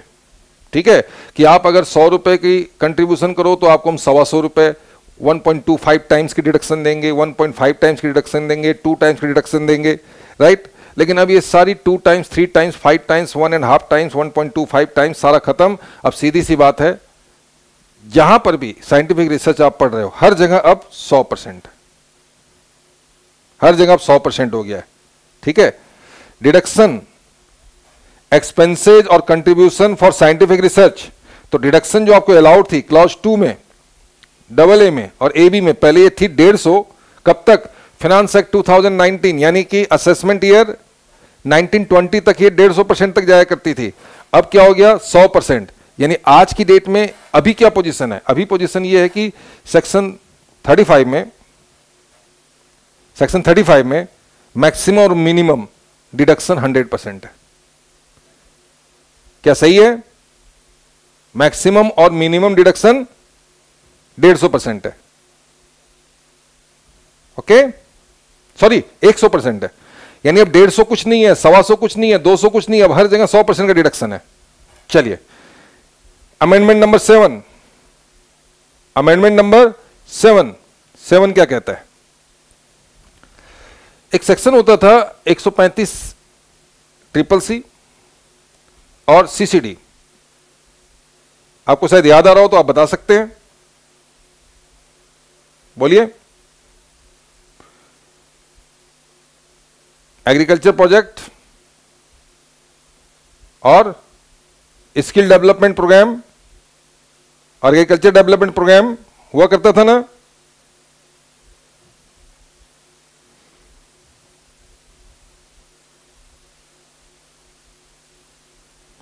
तो ये दोनों सेक्शन आपके सिलेबस से बाहर हो गए, एक्सक्लूडेड फ्रॉम सिलेबस, सिलेबस से बाहर निकाल दिए गए। चलो सर कुछ तो बाहर निकला, कुछ तो बाहर निकला, ये आपके सिलेबस से बाहर निकाल दिए गए, excluded from your syllabus, excluded from your syllabus, ठीक है। 8 नंबर अमेंडमेंट, स्पेसिफाइड बिजनेस याद है, 14-15 स्पेसिफाइड बिजनेस हुआ करते थे, याद आ रहा है, सेक्शन 35 AD। तो इसको असेसमेंट ईयर 21-22 से पहले कंपल्सन होता था, अब इसको ऑप्शनल कर दिया गया है। With effect from assessment year 21-22, 35 AD is now optional. Finance act 2020 has clarified that if the assessee claim 35 AD, अगर वो 35 AD की क्लेम करता है इन इनकम टैक्स रिटर्न में अगर वो 35 AD की क्लेम करता है, ओनली देन ही शैल गेट इट। नहीं क्लेम करता है तो नॉर्मल प्रोविजन में जाएगा। मेरी बात को ध्यान से फिर से सुना जाए। क्या है सर सुनने वाली बात? सुनने वाली बात यह है कि आपको सेक्शन 35 AD में कैपिटल एक्सपेंडिचर की डिडक्शन मिला करती थी, आप डेप्रिसिएशन क्लेम नहीं किया करते थे। पहले क्या था कि आप अगर उस सेक्शन में कवर हो तो आप कंपल्सरीली कवर हो, आप नॉर्मल प्रोविजन में नहीं जा सकते।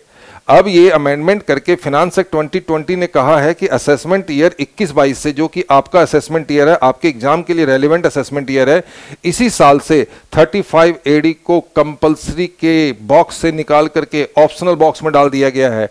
और कहा गया है अगर एसएससी ने 35 AD को क्लेम नहीं किया तो कोई बात नहीं, नहीं किया, आप उसको नॉर्मल तरीके से उसके असेट्स को डेप्रिसिएट करो, ब्लॉक ऑफ असेट्स के कंसेप्ट के थ्रू आप उसको नॉर्मल तरीके से ले जाओ, उसको 35 AD उस पर इंपोज मत करो। अब वो कंपल्सन नहीं है, वो कंपल्सन पहले हुआ करता था, अब ये ऑप्शनल हो गया। क्या है, अगर अगला क्लेम करता है, अगर एसएससी क्लेम करता है इनकम टैक्स रिटर्न में 35 AD, तभी मानो कि उसने क्लेम किया है, आप उस पर जबरदस्ती क्लेम नहीं करवा सकते।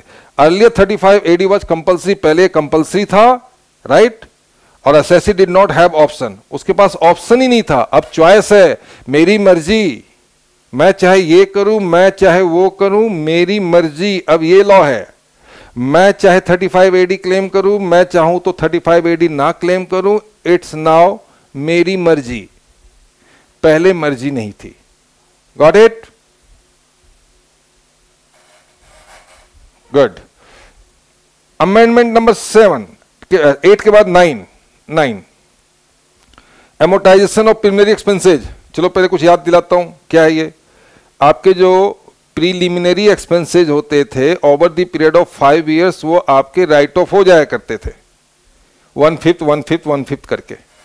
हाँ सर याद हो जाते थे, ठीक है।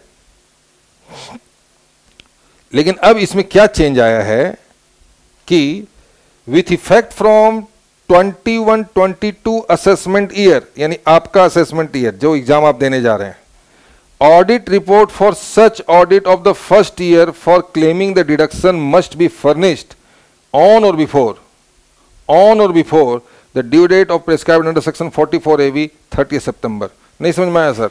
सब समझ में आएगा, नहीं समझ में आने वाली कोई बात ही नहीं होती, सब समझ में आती है। चलो याद करते हैं कि आपने क्या पढ़ा था 35D में। सर हमने पढ़ा था कि preliminary expenses before commencement, after commencement 1/5 deduction allowed होगी और over the period of 5 years होगी। अच्छा, उन सभी बातों में आपने ये भी पढ़ा था कि कौन से स्पेसिफाइड एक्सपेंसेज हैं, कौन से स्पेसिफाइड नहीं है, सिर्फ स्पेसिफाइड एक्सपेंसेज ही क्वालिफाई होंगे। 4-5 तरह के आपने खर्चे पढ़े थे उसमें, है ना, ठीक है, ये भी याद आ रहा है। आपने उसमें एक बात पढ़ी थी कि ये डिडक्शन तभी क्लेम होगा जब आपने चार्टर्ड अकाउंटेंट की ऑडिट रिपोर्ट, यानी अकाउंटेंट की ऑडिट रिपोर्ट इसमें डाली गई हो। याद आ रहा है ना? तो अब वो ऑडिट रिपोर्ट के बारे में एक अमेंडमेंट क्या है, एक तरह की कंपल्सन है, एक तरह का स्ट्रिक्ट आपको इंस्ट्रक्शन है कि अब 2021-22 से ऑडिट रिपोर्ट 2021-22 से ऑडिट रिपोर्ट जो फर्स्ट ईयर की है, फर्स्ट ईयर का मतलब 5 साल में जो आप डिडक्शन क्लेम करते हैं उसमें पहला साल, यानी first year of claiming the deduction में आपको वो फर्निश करना पड़ेगा ऑडिट रिपोर्ट ऑन और before furnishing the return, that is 30 सितंबर तक या 30 सितंबर से पहले आपको एक वो रिपोर्ट देनी पड़ेगी। सर इतना आप लंबा चौड़ा क्यों कर रहे हैं? छोटा बताओ ना। छोटा ये है 35AD की डिडक्शन क्लेम, 35 की प्रीलिमिनरी एक्सपेंसेज की डिडक्शन क्लेम करनी है, करो। 5 साल में डिडक्शन क्लेम करनी है, करो।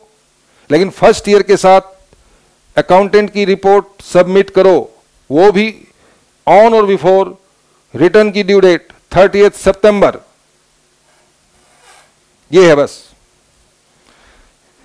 अमेंडमेंट नंबर 10, ये क्या है sir? 10 number amendment. 10 number amendment क्या है? Compulsory audit of accounts. आपने क्या पढ़ा याद दिला दूं? अगर आप बिजनेस करते हैं, 1 करोड़ की टर्नओवर है, ठीक है, आपको टैक्स ऑडिट करवानी पड़ेगी। ठीक है सर, करवा लेंगे, करवाते भी हैं।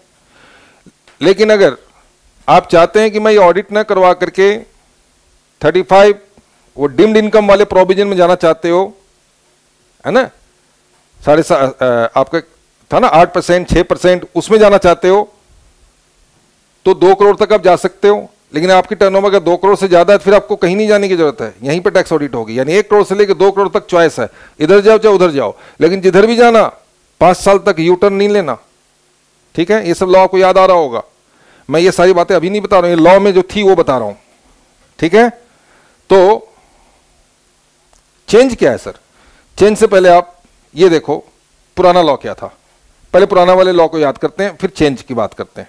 ये देखो, अगर आपकी total sale, turnover, gross receipts exceed करती है 1 करोड़ से किसी प्रीवियस ईयर में, तो आपको टैक्स ऑडिट करवानी पड़ेगी बाय ए सीए, चार्टर्ड अकाउंटेंट।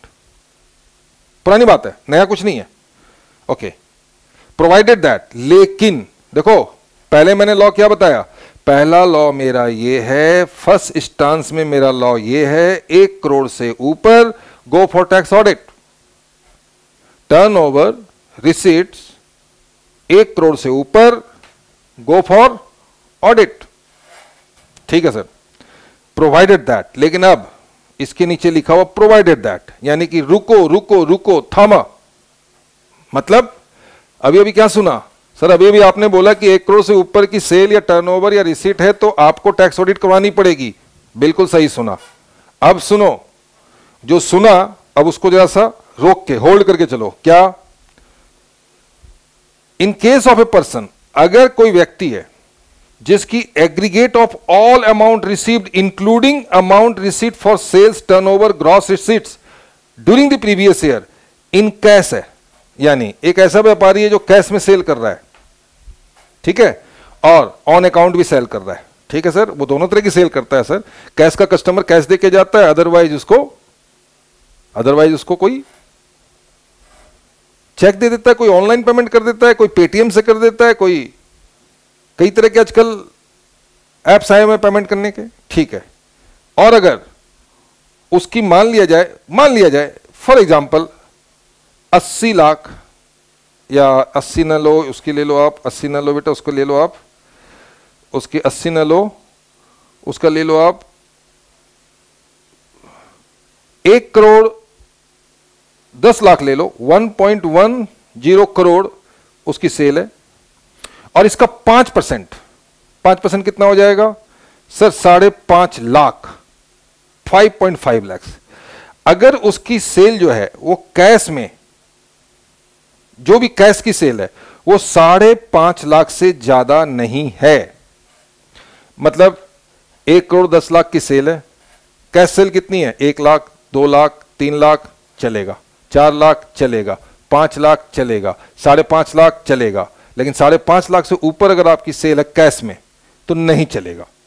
नहीं चलेगा मतलब 1 करोड़ के ऊपर आपको टैक्स ऑडिट करवानी पड़ेगी। लेकिन मैं जो बताने जा रहा हूं उसमें आपकी लिमिट 1 करोड़ की जगह 5 करोड़ कर दी गई है, यानी आप 5 करोड़ तक आपको टैक्स ऑडिट नहीं करवानी। तो फिर सर आप एग्जांपल 1.10 करोड़ की क्यों दे रहे हैं? फिर तो बड़ा टारगेट दो ना। जैसे 4 करोड़ की मेरी सेल है, 400 लाख, 4 करोड़ की मेरी सेल है, और इसका 5% होता है 20 लाख, यानी मेरी कैश सेल 1 लाख से लेके 20 लाख तक है 4 करोड़ में, तो मेरा टैक्स ऑडिट जो 1 लाख के ऊपर एप्लीकेबल होता था, और ऑप्शन एक्सरसाइज करने के बाद 1 करोड़ से ऊपर जो 1 करोड़ से ऊपर जो टैक्स ऑडिट होती थी, और अगर मैं डिम्ड इनकम में जाता हूं तो 2 करोड़ से ऊपर होती थी, अब वो लिमिट बढ़ के हो जाएगी 5 करोड़। आपको 5 करोड़ तक टैक्स ऑडिट करवाने की जरूरत नहीं है, लेकिन शर्त हमारी सुनो मेरे बच्चे, शर्त को ध्यान से सुनो। 1 करोड़ की लिमिट 5 करोड़ में जंप कर जाएगी, यानी 1 करोड़ में जो टैक्स ऑडिट करवानी है वो 5 करोड़ तक नहीं करवानी पड़ेगी अगर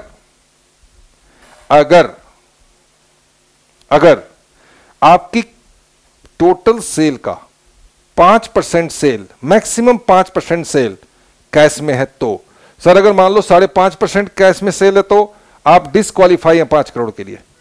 आगे बढ़िए। एंड बात खत्म नहीं हुई है। And aggregate of all payment made, ये तो हो गई रिसीव्ड, ऊपर हुआ रिसीव्ड। देखो क्लॉज ए में है रिसीव्ड, आप सेल करते हो तो पैसे रिसीव करते हो, सेल करते हो तो पैसे रिसीव करते हो। देखो मैं जूम करके दिखा रहा हूं, रिसीव्ड, ठीक है। और अगर आप पे करते हो, ठीक है, और जो आपकी पेमेंट है, जितनी भी पेमेंट है, सर मेरी सर 2 करोड़ की पेमेंट है, ठीक है, तो 2 करोड़ का 5% कितना होता है सर? 2 करोड़ का 5% 10 लाख होता है, तो 10 लाख से ज्यादा कैश पेमेंट मत करना। वाह, लॉ देखो क्या बैलेंस किया है। रिसीट हो चाहे पेमेंट हो, उसकी मैक्सिमम लिमिट कैश ट्रांजैक्शन की 5% है। अगर 5% के रेंज के अंदर है कैश की पेमेंट और कैश की रिसीट, आपकी टैक्स ऑडिट जो 1 करोड़ में होती थी 5 करोड़ के बाद होगी, यानी ये लिमिट जंप हो जाएगी, 5 करोड़ में चली जाएगी। करेक्ट?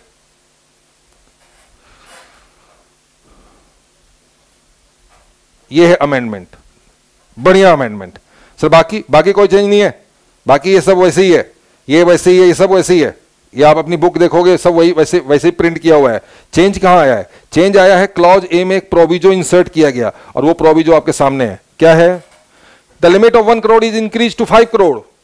कब, कैसे, why it is increase, under which circumstances और कंडीशन?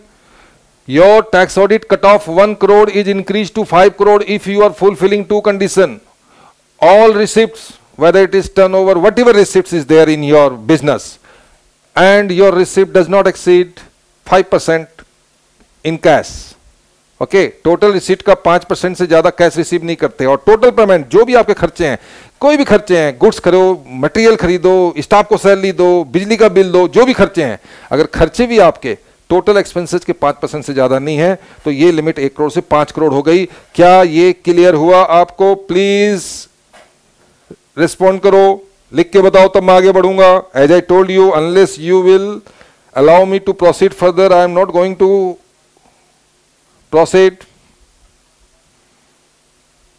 सर बाकी ये सब, ये जो इतना आपने प्रिंट करके दिया, भाई प्रिंट तो देखो मैंने ऐसे कर दिया ना, प्रिंट तो मैंने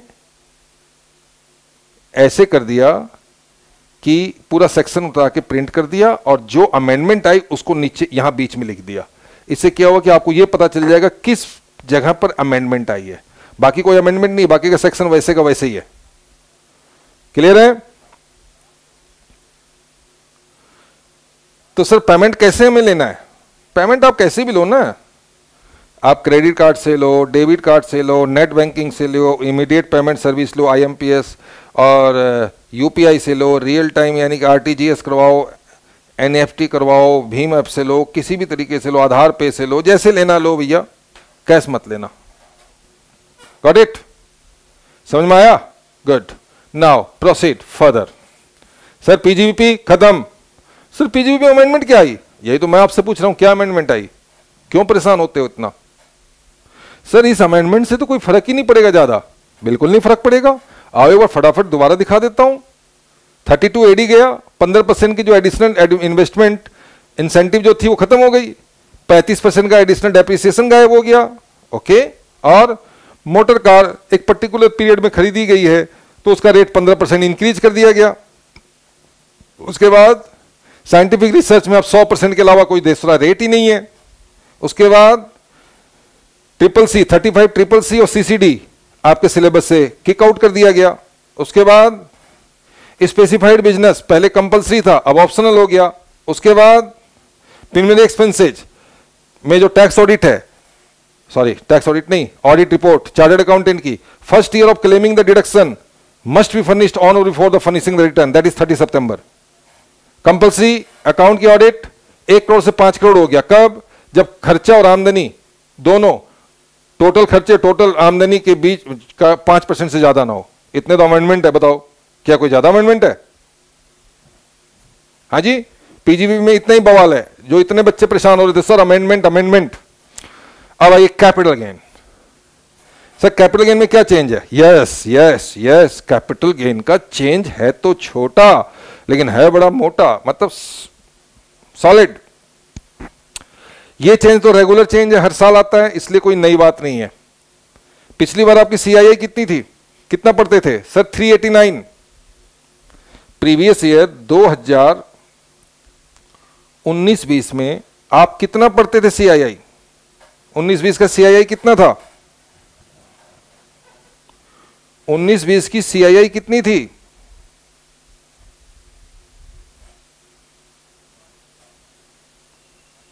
कोई तो बोलो, कुछ तो बोलो।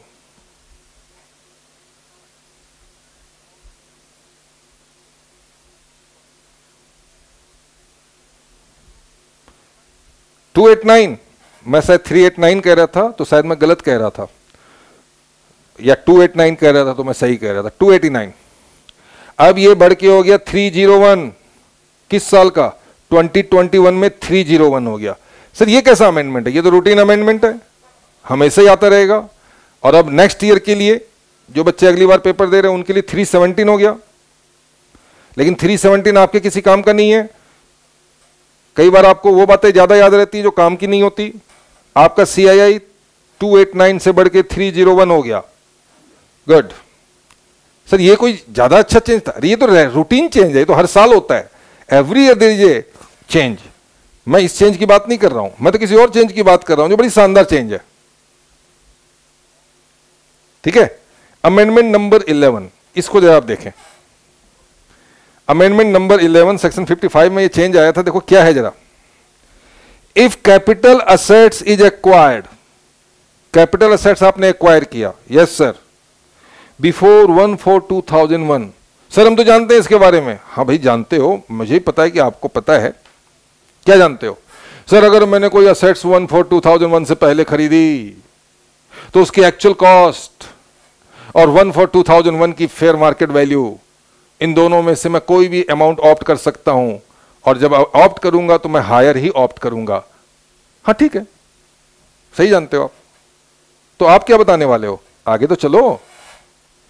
If the capital assets is acquired before 1/4/2001, आपकी असेट्स 1/4/2001 से पहले की एक्वायर्ड की हुई है, आपकी चाहे आपके प्रीवियस ओनर की, देन तो कॉस्ट ऑफ एक्विजिशन क्या होता है, एक्चुअल कॉस्ट टू यू, और एफएमबी एज ऑन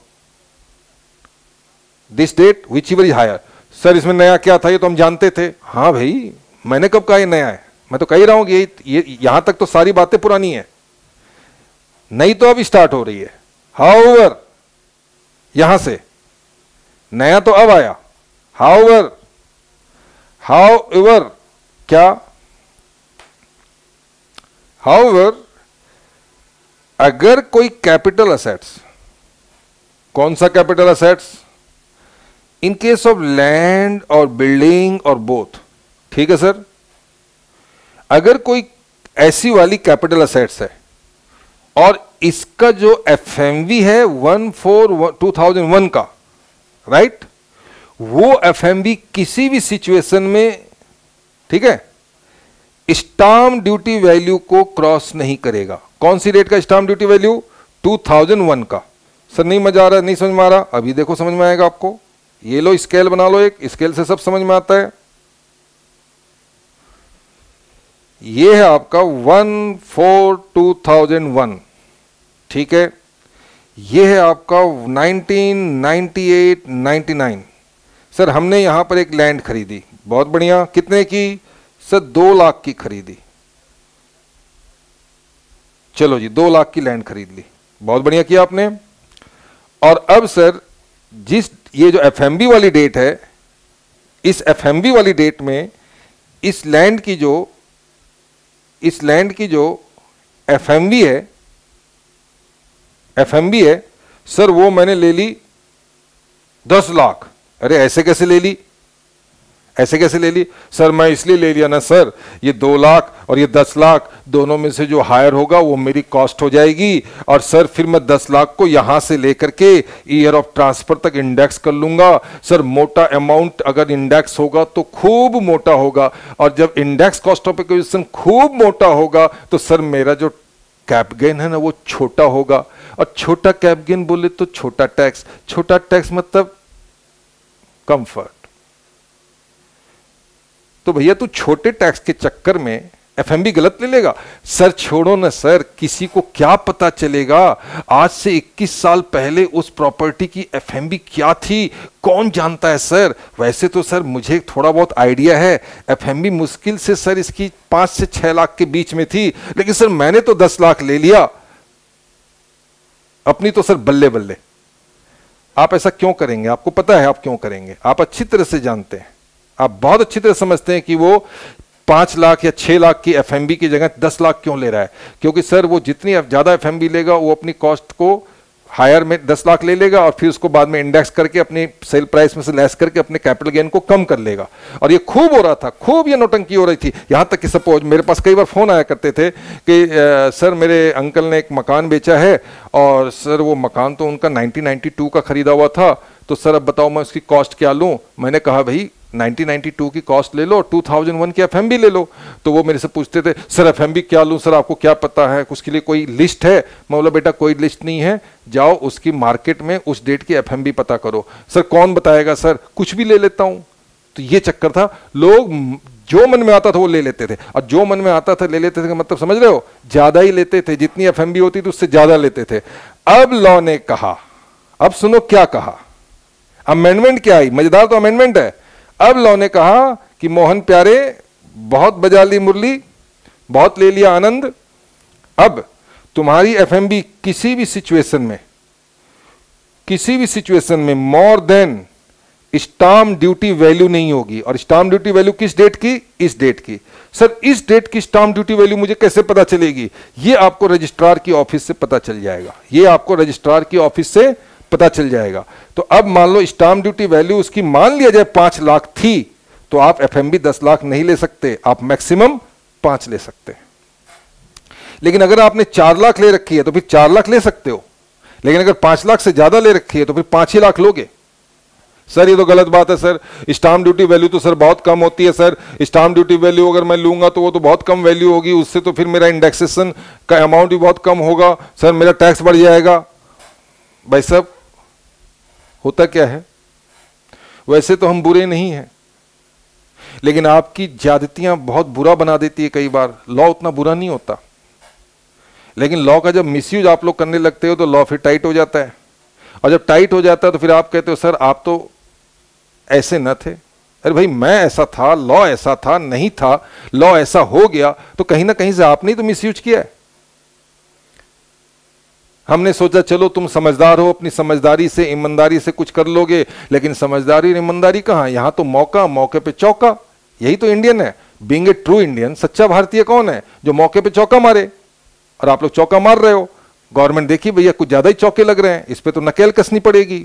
ये लोग तो बिना मतलब मनमानी तरीके से एफएमबी लिए जा रहे हैं, और जो मन में आए वो एफएमबी ले रहे हैं, और उसको इंडेक्स करके अपना कैपिटल कम कर रहे हैं।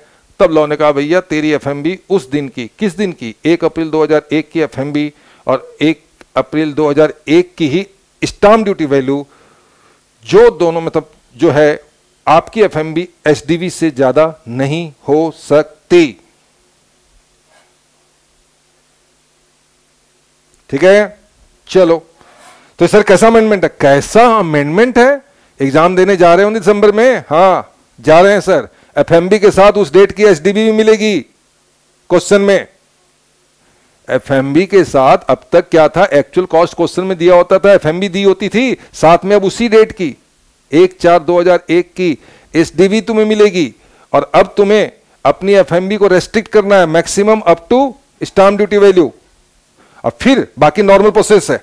बाकी आप अपना इंडेक्स जैसे करते हो करो, जैसे करते थे, उसमें कोई चेंज नहीं है।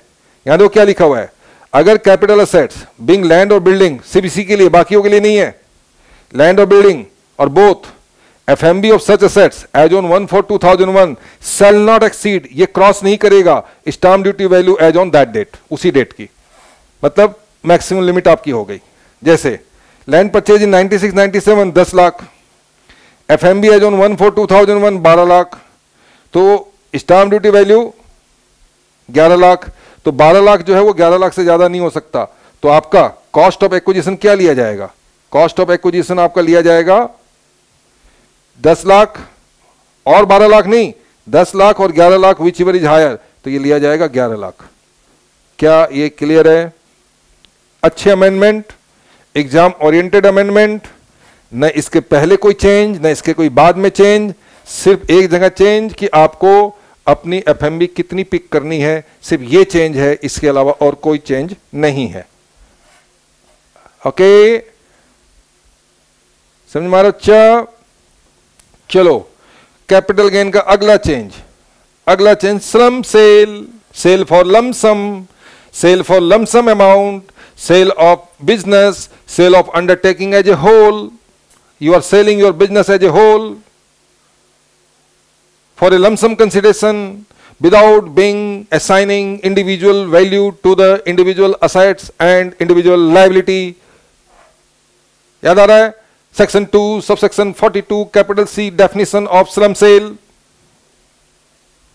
ओके सर, वहां क्या चेंज आ गया? वही छोटा सा इग्नोरेबल चेंज है, ज्यादा टेंशन मत लीजिए। क्या? वो जो आईटीआर आप फाइल करते हो ना, इनकम टैक्स रिटर्न, तो चार्टर्ड अकाउंटेंट से नेटवर्थ की कंप्यूटेशन करवा लो, ठीक है, और उसको रिटर्न जाने की डेट या उससे पहले सबमिट करवा दो। सर ऐसे ही चेंज उधर भी देखा हमने 35 एडी में, हाँ, और वही चेंज यहां भी देख रहे हैं हम, हाँ राइट। सर क्या कारण है एक जैसा चेंज? एक्चुअली क्या था, लोग क्या करते थे, भाई देखो हमारे यहां ट्रू इंडियन मेंटालिटी है, और ट्रू इंडियन मेंटालिटी को आप बहुत अच्छी तरह समझते हैं। उस पर कोई नकेल न कसो, कोई रेस्ट्रिक्शन न लगाओ, तो ये बेकाबू हो जाता है। ये मन चाहे तरीके से अपना नेटवर्थ निकालते थे, जबकि लॉ में लिखा हुआ है कि report of chartered accountant must be there. तो ये लोग रिपोर्ट गवर्नमेंट तो मांगती नहीं थी आपसे, तो आप क्या करते थे, बिना रिपोर्ट बनाए हुए अपने मन से नेटवर्थ बना लिया और अपने मन से उसको करके सब कैप गेन निकाल दिया, जो मन में आया, जो आपको सूट किया नेटवर्थ निकाल लिया।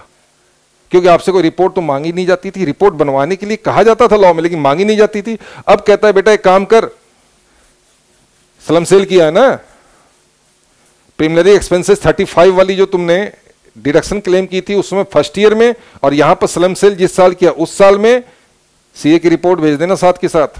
क्यों, जरा हम भी तो देखें कौन सा सीए है, कैसे निकाला है नेटवर्थ। बस यही अमेंडमेंट है। 50C, सर क्या चेंज आ गया? अरे कुछ नहीं आया भाई, 105% की जगह 110% हो गया। सर इससे तो सर एसएससी को फायदा हो गया। हाँ तो हो तो गया, तो सर एसएससी को सर फायदा हो गया। सर अमेंडमेंट में एसएससी को फायदा भी होता है? क्या समझ रखे हो तुम एसएससी को? कोई बकरा है जो हलाल कर दो, बेचारे को जीने दो। खाली चाबी टाइट करना ही अमेंडमेंट नहीं होता है, कई बार चाबी खोलना भी, उसकी हार्डशिप को रिलैक्स भी करना पड़ता है, चाबी ढीली भी करनी पड़ती है। 5% की जगह 10% हो गया तो थोड़ा सा उसके पास थोड़ी सी राहत हो गई। क्या क्या राहत हो गई? सुनिए,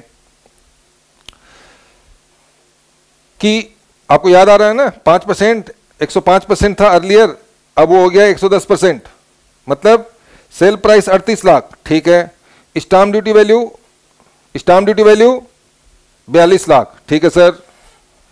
और सेल प्राइस का पहले हम 105% लिखते थे यहां पर, जैसे 38 लाख है, ठीक है, 38 लाख है तो पहले हम लिखते थे 105%, 39,90,000, और फिर कंपेयर करते थे पहले, अभी नहीं, पहले, ठीक है, फिर हम इसको कंपेयर करते थे, राइट। अगर ये इससे कम है, ये देखो इससे कम है, तो फिर हम स्टाम्प ड्यूटी वैल्यू लेते थे। लेकिन अब इसी को बढ़ा के कितना कर दिया गया? 105 की जगह 110 कर दिया गया। बस इतना ही चेंज आया है और कुछ नहीं है। क्या आपको ये बात समझ में आ रही है? तो मैं आगे बढ़ूं। यस हीरा, प्राची, हाँ तरुण, आकाश,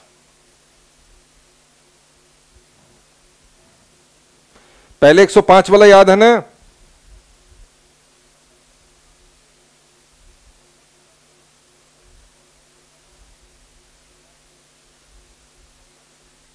ठीक है, तो आइए निकालिए इसका। ये जो अमाउंट है 38 लाख, 38 लाख का निकालिए, 38 लाख का 10%, तो कितना हो जाएगा सर? 38 लाख का 10% अगर हम जोड़ लें, यानी 110% हम ले लें, तो ये हो जाता है 41,80,000। अब मुझे एक बात बताओ, 110% 180 है और स्टाम्प ड्यूटी वैल्यू 42 है, और आंसर मुझे आप ही से चाहिए, मुझे इसका आंसर नहीं आता है। आप बताओ सेल कंसीडरेशन कितना लूं? 42 लाख लूं या 41,80,000 लूं? Please, I am waiting for your answer.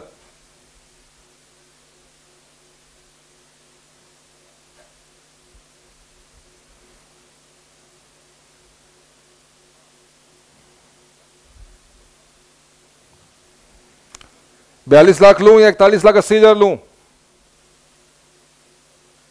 41,80 तरुण, किस तरह से बताया? सभी लोग 42 बता रहे हैं। 41 ऐसे कैसे लूं? लॉ पढ़िए, फिर गड़बड़ हो रही Tarun. Where the stamp duty value does not exceed 110% of the sale consideration, अगर एक्सीड नहीं करता है, ठीक है, तो consideration so received shall be deemed to be the full value of the consideration for the purpose of section 48। क्या मतलब हुआ?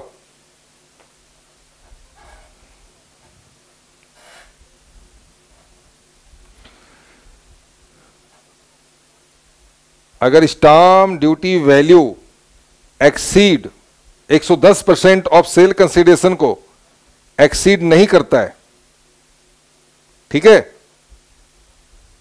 तो फिर क्या लिया जाएगा? यस,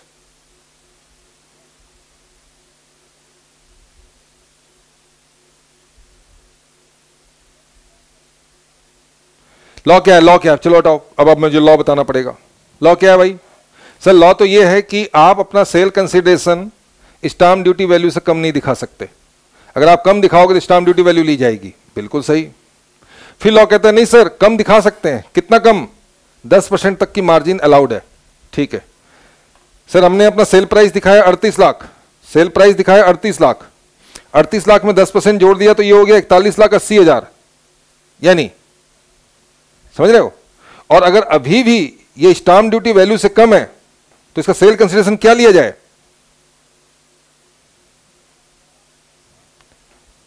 42 लाख लिया जाए या 41,80,000 लिया जाए? यार बहुत कंफ्यूजन है, ये तो बहुत गलत बात है। There is a great confusion.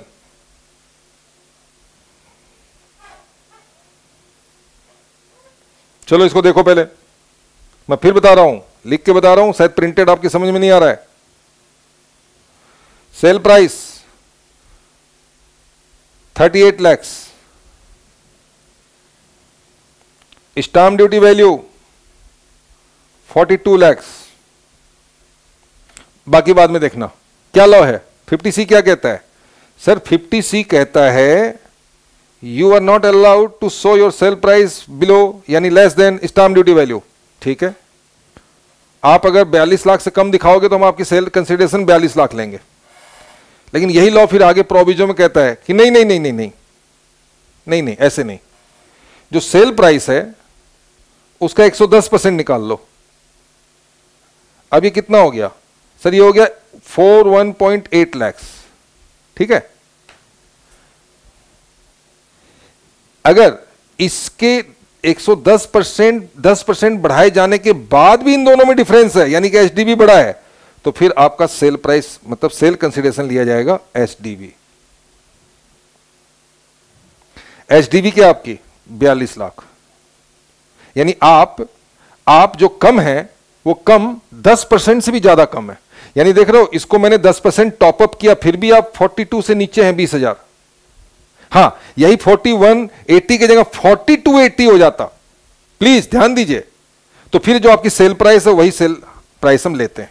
मैं आपको दिखाता हूं, अगला एग्जांपल वैसा ही है। इसका आंसर है 42 लाख। अब आइए सर 38 लाख, एक बार फिर वही अमाउंट है 38 लाख, लेकिन स्टाम्प ड्यूटी वैल्यू 41 लाख है और इसको अगर 110% करते हैं तो ये 41,80,000 हो जाता है। ठीक है, तो अब स्टाम्प ड्यूटी वैल्यू से ज्यादा हो गया तो फिर आप इसका सेल प्राइस 38 लाख ही लेंगे। क्या ये क्लियर है आपको?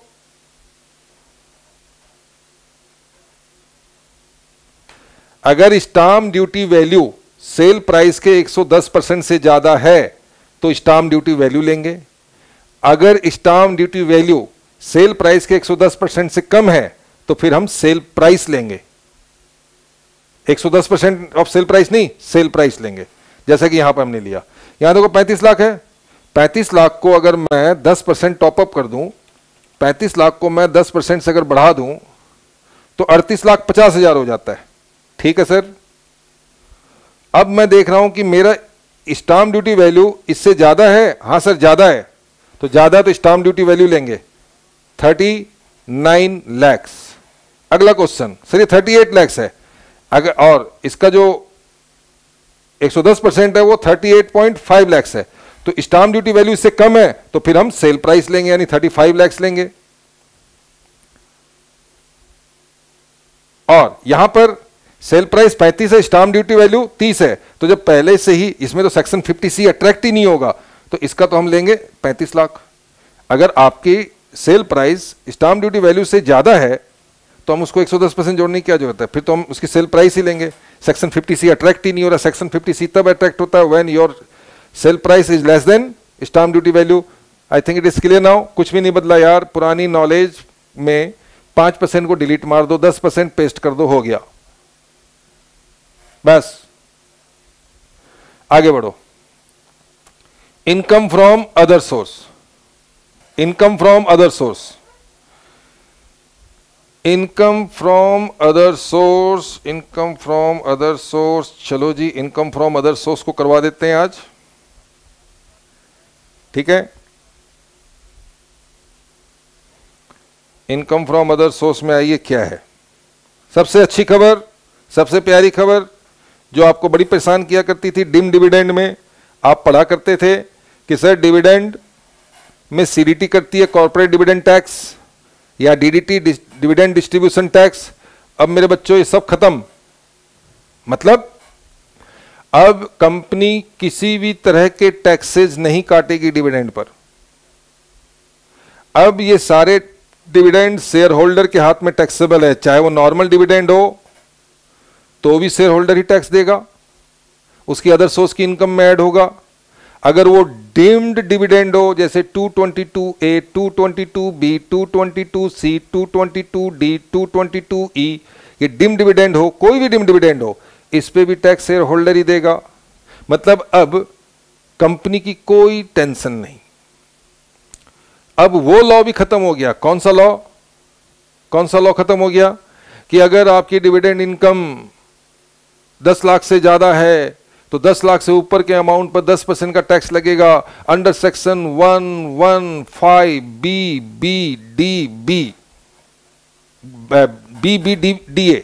BBDA, वो भी खत्म हो गया। सर अब क्या रह गया? अब क्या रह गया? आइए देखते क्या रह गया। 1034 जो शेयर होल्डर को एग्जेम्प्ट करता था, अगर अगर अगर अगर अगर अगर अगर कंपनी सीडीटी काटती थी पहले तो शेयर होल्डर के हाथ में, रेसिपिएंट के हाथ में वो डिविडेंड दोबारा टैक्स नहीं होता था क्योंकि सीडीटी पे कर देती थी वो, तो शेयर होल्डर के लिए 1034 में एग्जेम्प्ट हो जाता था, 1034 में वो एग्जेम्प्ट हो जाता था। अब ये खत्म, अब कोई एग्जेम्पशन नहीं। 1035 कोऑपरेटिव सोसाइटी से अगर कोई डिविडेंड मिलता था तो वो भी एग्जेम्प्ट हो जाता था, ये भी खत्म। अब शेयर होल्डर के हाथ में टैक्सेबल है, पहले सीडीटी लगती थी। 115O कहता है कि कंपनी जब भी डिस्ट्रीब्यूशन डिक्लेयर करेगी, पेड करेगी, डिस्ट्रीब्यूट करेगी तो डिविडेंड डिस्ट्रीब्यूशन टैक्स काटेगी। अब वो खत्म हो गया तो ये भी खत्म हो गया, ये सेक्शन भी डिलीट। 115 BBDA ये कहता था कि अगर 10 लाख से ज्यादा का डिविडेंड अगर आपके पास आया है, बेशक डिविडेंड डिस्ट्रीब्यूशन टैक्स कट के आया है, अगर 10 लाख से ज्यादा की इनकम आई है तो ये इनकम आपके लिए 10% टैक्सेबल होगी इन एक्सेस ऑफ 10 लाख। 115 BBDA में कहता था, अब ये भी डिलीट हो गया। अब ऐसा कुछ नहीं है, अब सिंपल सी बात है, नॉर्मल डिविडेंड हो, डिम डिविडेंड हो, शेयर होल्डर के लिए taxable at normal slab rate under the head IOS, no CDT, no DDT, सब पंगे खत्म। फॉरेन कंपनी से डिविडेंड आया हो तो भी टैक्सेबल, यानी अब डिविडेंड इंडियन कंपनी से आए, डोमेस्टिक से, फॉरेन से, कहीं से आए, नॉर्मल डिविडेंड, डिम डिविडेंड, फलाना ढिमका, ये वो ऐसा वैसा जैसा भी डिविडेंड आए, अब एक ही लॉ है, taxable in the hands of shareholder under the head IOS and tax rate will be normal slab rate. Is it okay? Okay है? ये सारी बातें यहां समअप कर दी है मैंने, पहले आप ओके करो।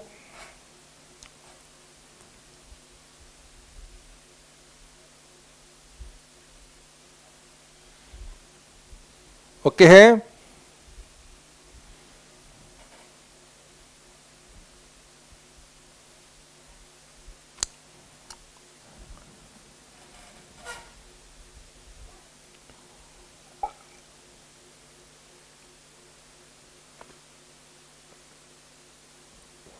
चलिए, ये सारी बातें यहां लिख दी गई। क्या क्या लिखी गई? अब डिविडेंड टैक्सेबल होगा शेयर होल्डर के लिए, यूनिट होल्डर के लिए। यूनिट पे पहले वो सेक्शन 1035 की एग्जाम्पशन मिला करती थी ना, वो 1035 भी खत्म हो गया। अब तो यूनिट होल्डर हो चाहे शेयर होल्डर हो, भैया अदर सोर्स में टैक्स दो। पहले कंपनीज और म्यूचुअल फंड सीडीटी काटा करती थी, डीडीटी अब काटने की जरूरत नहीं है।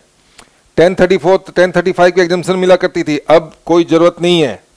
115 BBDA में 10 लाख से ऊपर की इनकम पे 10% का टैक्स होता था, अब ऐसा कुछ भी नहीं है, फुली टैक्सेबल है।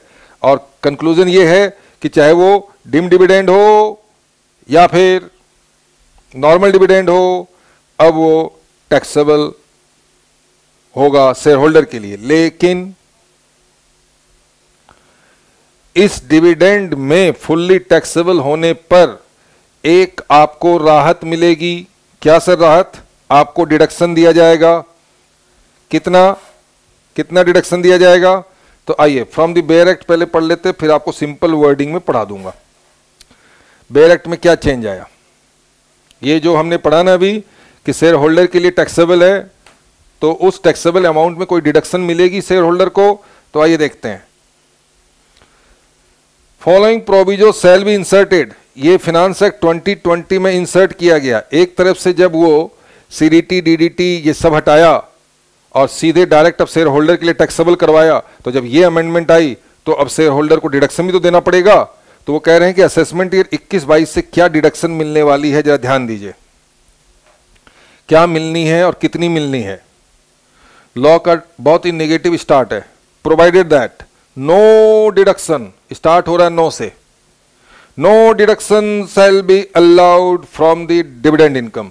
सर आप तो कह रहे थे कि डिविडेंड इनकम से डिडक्शन मिलेगी, अब आप इसमें लिखा हुआ लॉ में no deduction shall be allowed from the dividend income और income in respect of units of mutual fund specified under 1023 और income in respect of unit from specified company defined in explanation to section 1035।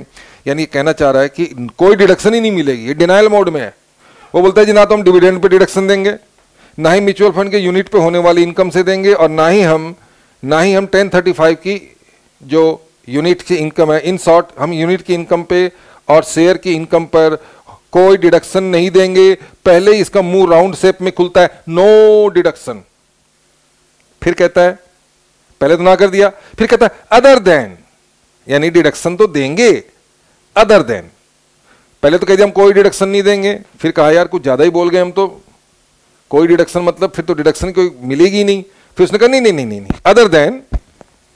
Other than एक deduction देंगे। किस चीज की? Interest की। Sir interest के खर्चे की डिडक्शन मिलेगी? हाँ सर। डिविडेंड इनकम में इंटरेस्ट का खर्चा कैसे आता है? फॉर एग्जाम्पल मैं 10 लाख रुपया का बैंक से लोन लिया, क्यों? शेयर मार्केट में पैसे लगाऊंगा। ठीक है, लगाइए। कंपनी के शेयर खरीद लिए 10 लाख रुपए के, वहां से डिविडेंड की इनकम आई और शेयर बेचूंगा, वो तो short term long term capital gain वो बात की बात है। मेरे पास डिविडेंड इनकम आई, अब इस डिविडेंड इनकम पे मैं डिडक्शन लेना चाहता हूं इंटरेस्ट की। तो कौन से इंटरेस्ट की? वो जो 10 लाख का लोन लिया था ना बैंक से, उस पर इंटरेस्ट देना है ना, उस इंटरेस्ट की डिडक्शन डिविडेंड से मिल जाएगी क्या? लॉ ने कहा यस मिल जाएगी। सर ये तो कह रहा है नो डिडक्शन, ये भी तो कह रहा है अदर देन इंटरेस्ट की डिडक्शन देगा। ये इंटरेस्ट के एक्सपेंसेस की डिडक्शन मिलेगी, लेकिन कितनी मिलेगी? जितनी चाहो उतनी नहीं मिलेगी। फिर तो true SSC, true Indian SSC क्या करेगा? लोन किसी अपने जानने वाले से ले लेगा और वो उसको बताएगा कि मैंने जो इंटरेस्ट दिया है, इंटरेस्ट का रेट वो अपनी मन चाहे तरीके से फिक्स कर लेगा। तो गवर्नमेंट इन चक्करों में नहीं पड़ना चाहती। गवर्नमेंट कहती है मैं इंटरेस्ट का डिडक्शन डिविडेंड की इनकम से दूंगा, बस एक ही डिडक्शन दूंगा डिविडेंड की इनकम से शेयर होल्डर को अदर सोर्स में, सेक्शन 57 में। किस चीज की? इंटरेस्ट की, इंटरेस्ट के खर्चे की डिडक्शन दूंगा। राइट? कितनी? वो डिडक्शन जो भी होगी डिविडेंड इनकम के 20% से ज्यादा नहीं होगी। लो जी, पत्ते खुल गए। वो डिडक्शन इंटरेस्ट की देंगे, लेकिन डिविडेंड इनकम जितनी भी है उसके 20% से ज्यादा इंटरेस्ट की डिडक्शन नहीं देंगे। कम है दे देंगे, बराबर है दे देंगे, ज्यादा है तो नहीं देंगे। सर फॉर एग्जाम्पल क्या देख लो, 20 लाख का आपने लोन लिया, 2 लाख का मान लो उस पर इंटरेस्ट बना, उस पैसे को आपने इन्वेस्ट कर दिया शेयर में, डिविडेंड आया 4 लाख, तो 4 लाख का डिविडेंड है, तो 4 लाख का डिविडेंड का 20% कितना हुआ? 80,000। तो 80,000 से ज्यादा का आपको इंटरेस्ट का डिडक्शन नहीं मिलेगा। सर मेरा तो इंटरेस्ट 2 लाख है, आपका इंटरेस्ट 2 लाख क्यों? 50 लाख हो, हमें उससे मतलब नहीं है। डिविडेंड की इनकम के 20% से ज्यादा डिडक्शन नहीं मिलेगा। तो सर हमारी डिविडेंड इनकम कितनी हो गई? 4 लाख। डिडक्शन कितनी मिलेगी? तो मैक्सिमम 80,000। इंटरेस्ट की डिडक्शन मैक्सिमम 80,000, तो टैक्सेबल कितना हो जाएगा? 3,20,000। क्या आपको समझ में आ रहा है? इसकी बेयर एक्ट से तो मैंने पढ़ा ही दिया, सिंपल लैंग्वेज में यहां लिखा हुआ, आप इसको पढ़ लेना। क्या आपके क्लियर है? आप बताओ तब आगे बढ़ेंगे। ठीक है।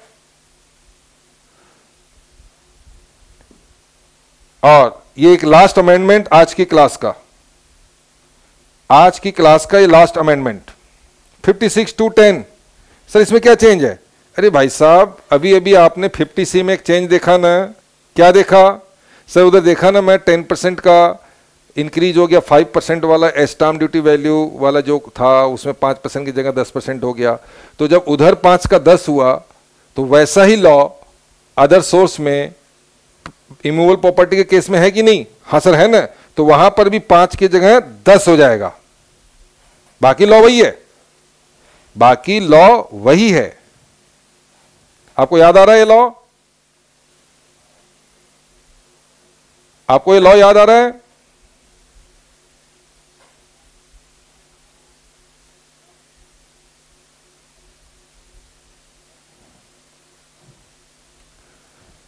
अदर सोर्स में आपने पढ़ा था ना कि अगर आपने इमूवेबल प्रॉपर्टी दिया फॉर ए कंसिडरेशन, आपने किसी को दिया फॉर ए कंसिडरेशन और वो कंसिडरेशन स्टाम्प ड्यूटी वैल्यू से कम है, ठीक है, स्टाम्प ड्यूटी वैल्यू से कम है consideration, stamp duty value 10 lakh, मैंने उसको दे दिया मान लो 3 लाख में, चलो 3 लाख में, एंड जो दोनों का डिफरेंस है 7 लाख का, ये जो 7 लाख का डिफरेंस है, तो difference between stamp duty value and consideration, अगर ये डिफरेंस 7 लाख का जो है ये ज्यादा है, किससे ज्यादा है? 50,000 और 10% ऑफ कंसिडरेशन तो 10% ऑफ कंसिडरेशन हो गया 3 लाख, 3 लाख का 10% 30,000, और 30,000 और 50,000 में से हायर कौन है? 50,000। अब 50,000 से ज्यादा है, हाँ भाई बहुत ज्यादा है, इन दोनों का हायर 50,000 है और इससे ज्यादा 7 लाख है, तो ये तो बहुत ज्यादा है सर। तो फिर स्टाम्प ड्यूटी वैल्यू माइनस सच कंसिडरेशन, इन दोनों के जो बीच का जो 7 लाख रुपया है ये आपके सेल प्राइस में जोड़ दिया जाएगा, मतलब अदर सोर्स की इनकम में जोड़ दिया जाएगा। याद आ रहा है लॉ? तो यहां पहले 5% पढ़ते थे, अब 10% पढ़ेंगे। चलिए आज इतना ही हम लोग कवर करेंगे। कल की क्लास 6 बजे आप सभी से को मेरी एक सलाह है, आप यूट्यूब की क्लास पे जब आए तो सीए कपिल गोयल जी के अकाउंट से आए, फर्स्ट प्रायोरिटी। अगर यहां किसी भी कारणवश कोई टेक्निकल इशू कोई बात हो तो फिर सीए राजेश शर्मा RSTC इस अकाउंट में, यानी दोनों अकाउंट में एक बार चेक कर ले आप। कहीं ना कहीं आपको कल 6 बजे क्लास फिर नजर आएगी, 6 से 8। आज मैंने जो कवरेज दी आप लोगों को, मैंने स्टार्ट किया सैलरी के अमेंडमेंट से, फिर मैं आ गया पीजीबीपी के अमेंडमेंट में, फिर मैं आया कैपिटल गेन के अमेंडमेंट में, फिर आया आईओएस में। तो मेरे बच्चों आईएचपी में कोई अमेंडमेंट है नहीं। तो 5 हेड की कवरेज मैंने आज आपको दी है, 5 हेड की कवरेज आज मैंने आपको दी है। कल हम क्या कर रहे हैं सर? कल हम करेंगे रेसिडेंशियल स्टेटस और अदर अमेंडमेंट, और उसके बाद क्या करेंगे? उसके बाद 1-1.5 घंटे की प्रैक्टिकल क्वेश्चन की कंप्यूटेशन करवाएंगे। उसके बाद जीएसटी का प्रोग्राम आपके साथ शेयर करेंगे, फिर आपकी जीएसटी की क्लास की फाइनल इंटीमेशन दी जाएगी, ठीक है। जीएसटी में ज्यादा अमेंडमेंट नहीं है, लेकिन जो भी है अब है तो है, बच्चे के दिमाग में ये बात होती है कि सर अमेंडमेंट है। वैसे सच बताऊं, बहुत दिनों बाद मैं लाइव आया हूं, ऑलमोस्ट 1 वर्ष बाद, और सुबह की क्लासेस, मेरी सुबह क्लास 9 बजे से स्टार्ट होती है, जिसमें मैं 1 से लेकर 1:30 बजे तक बिजी रहता हूं, संडे छोड़ के।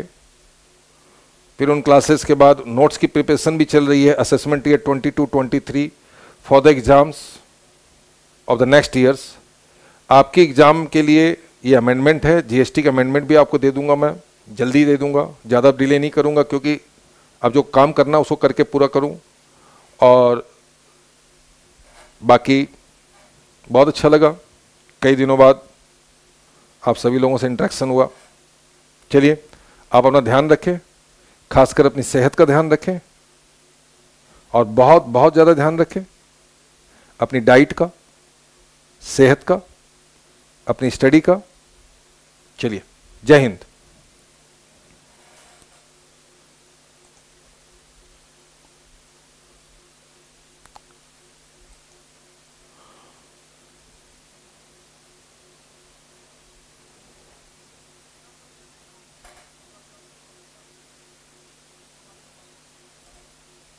पैसे को आपने इन्वेस्ट कर दिया शेयर में, डिविडेंड आया 4 लाख, तो 4 लाख का डिविडेंड है, तो 4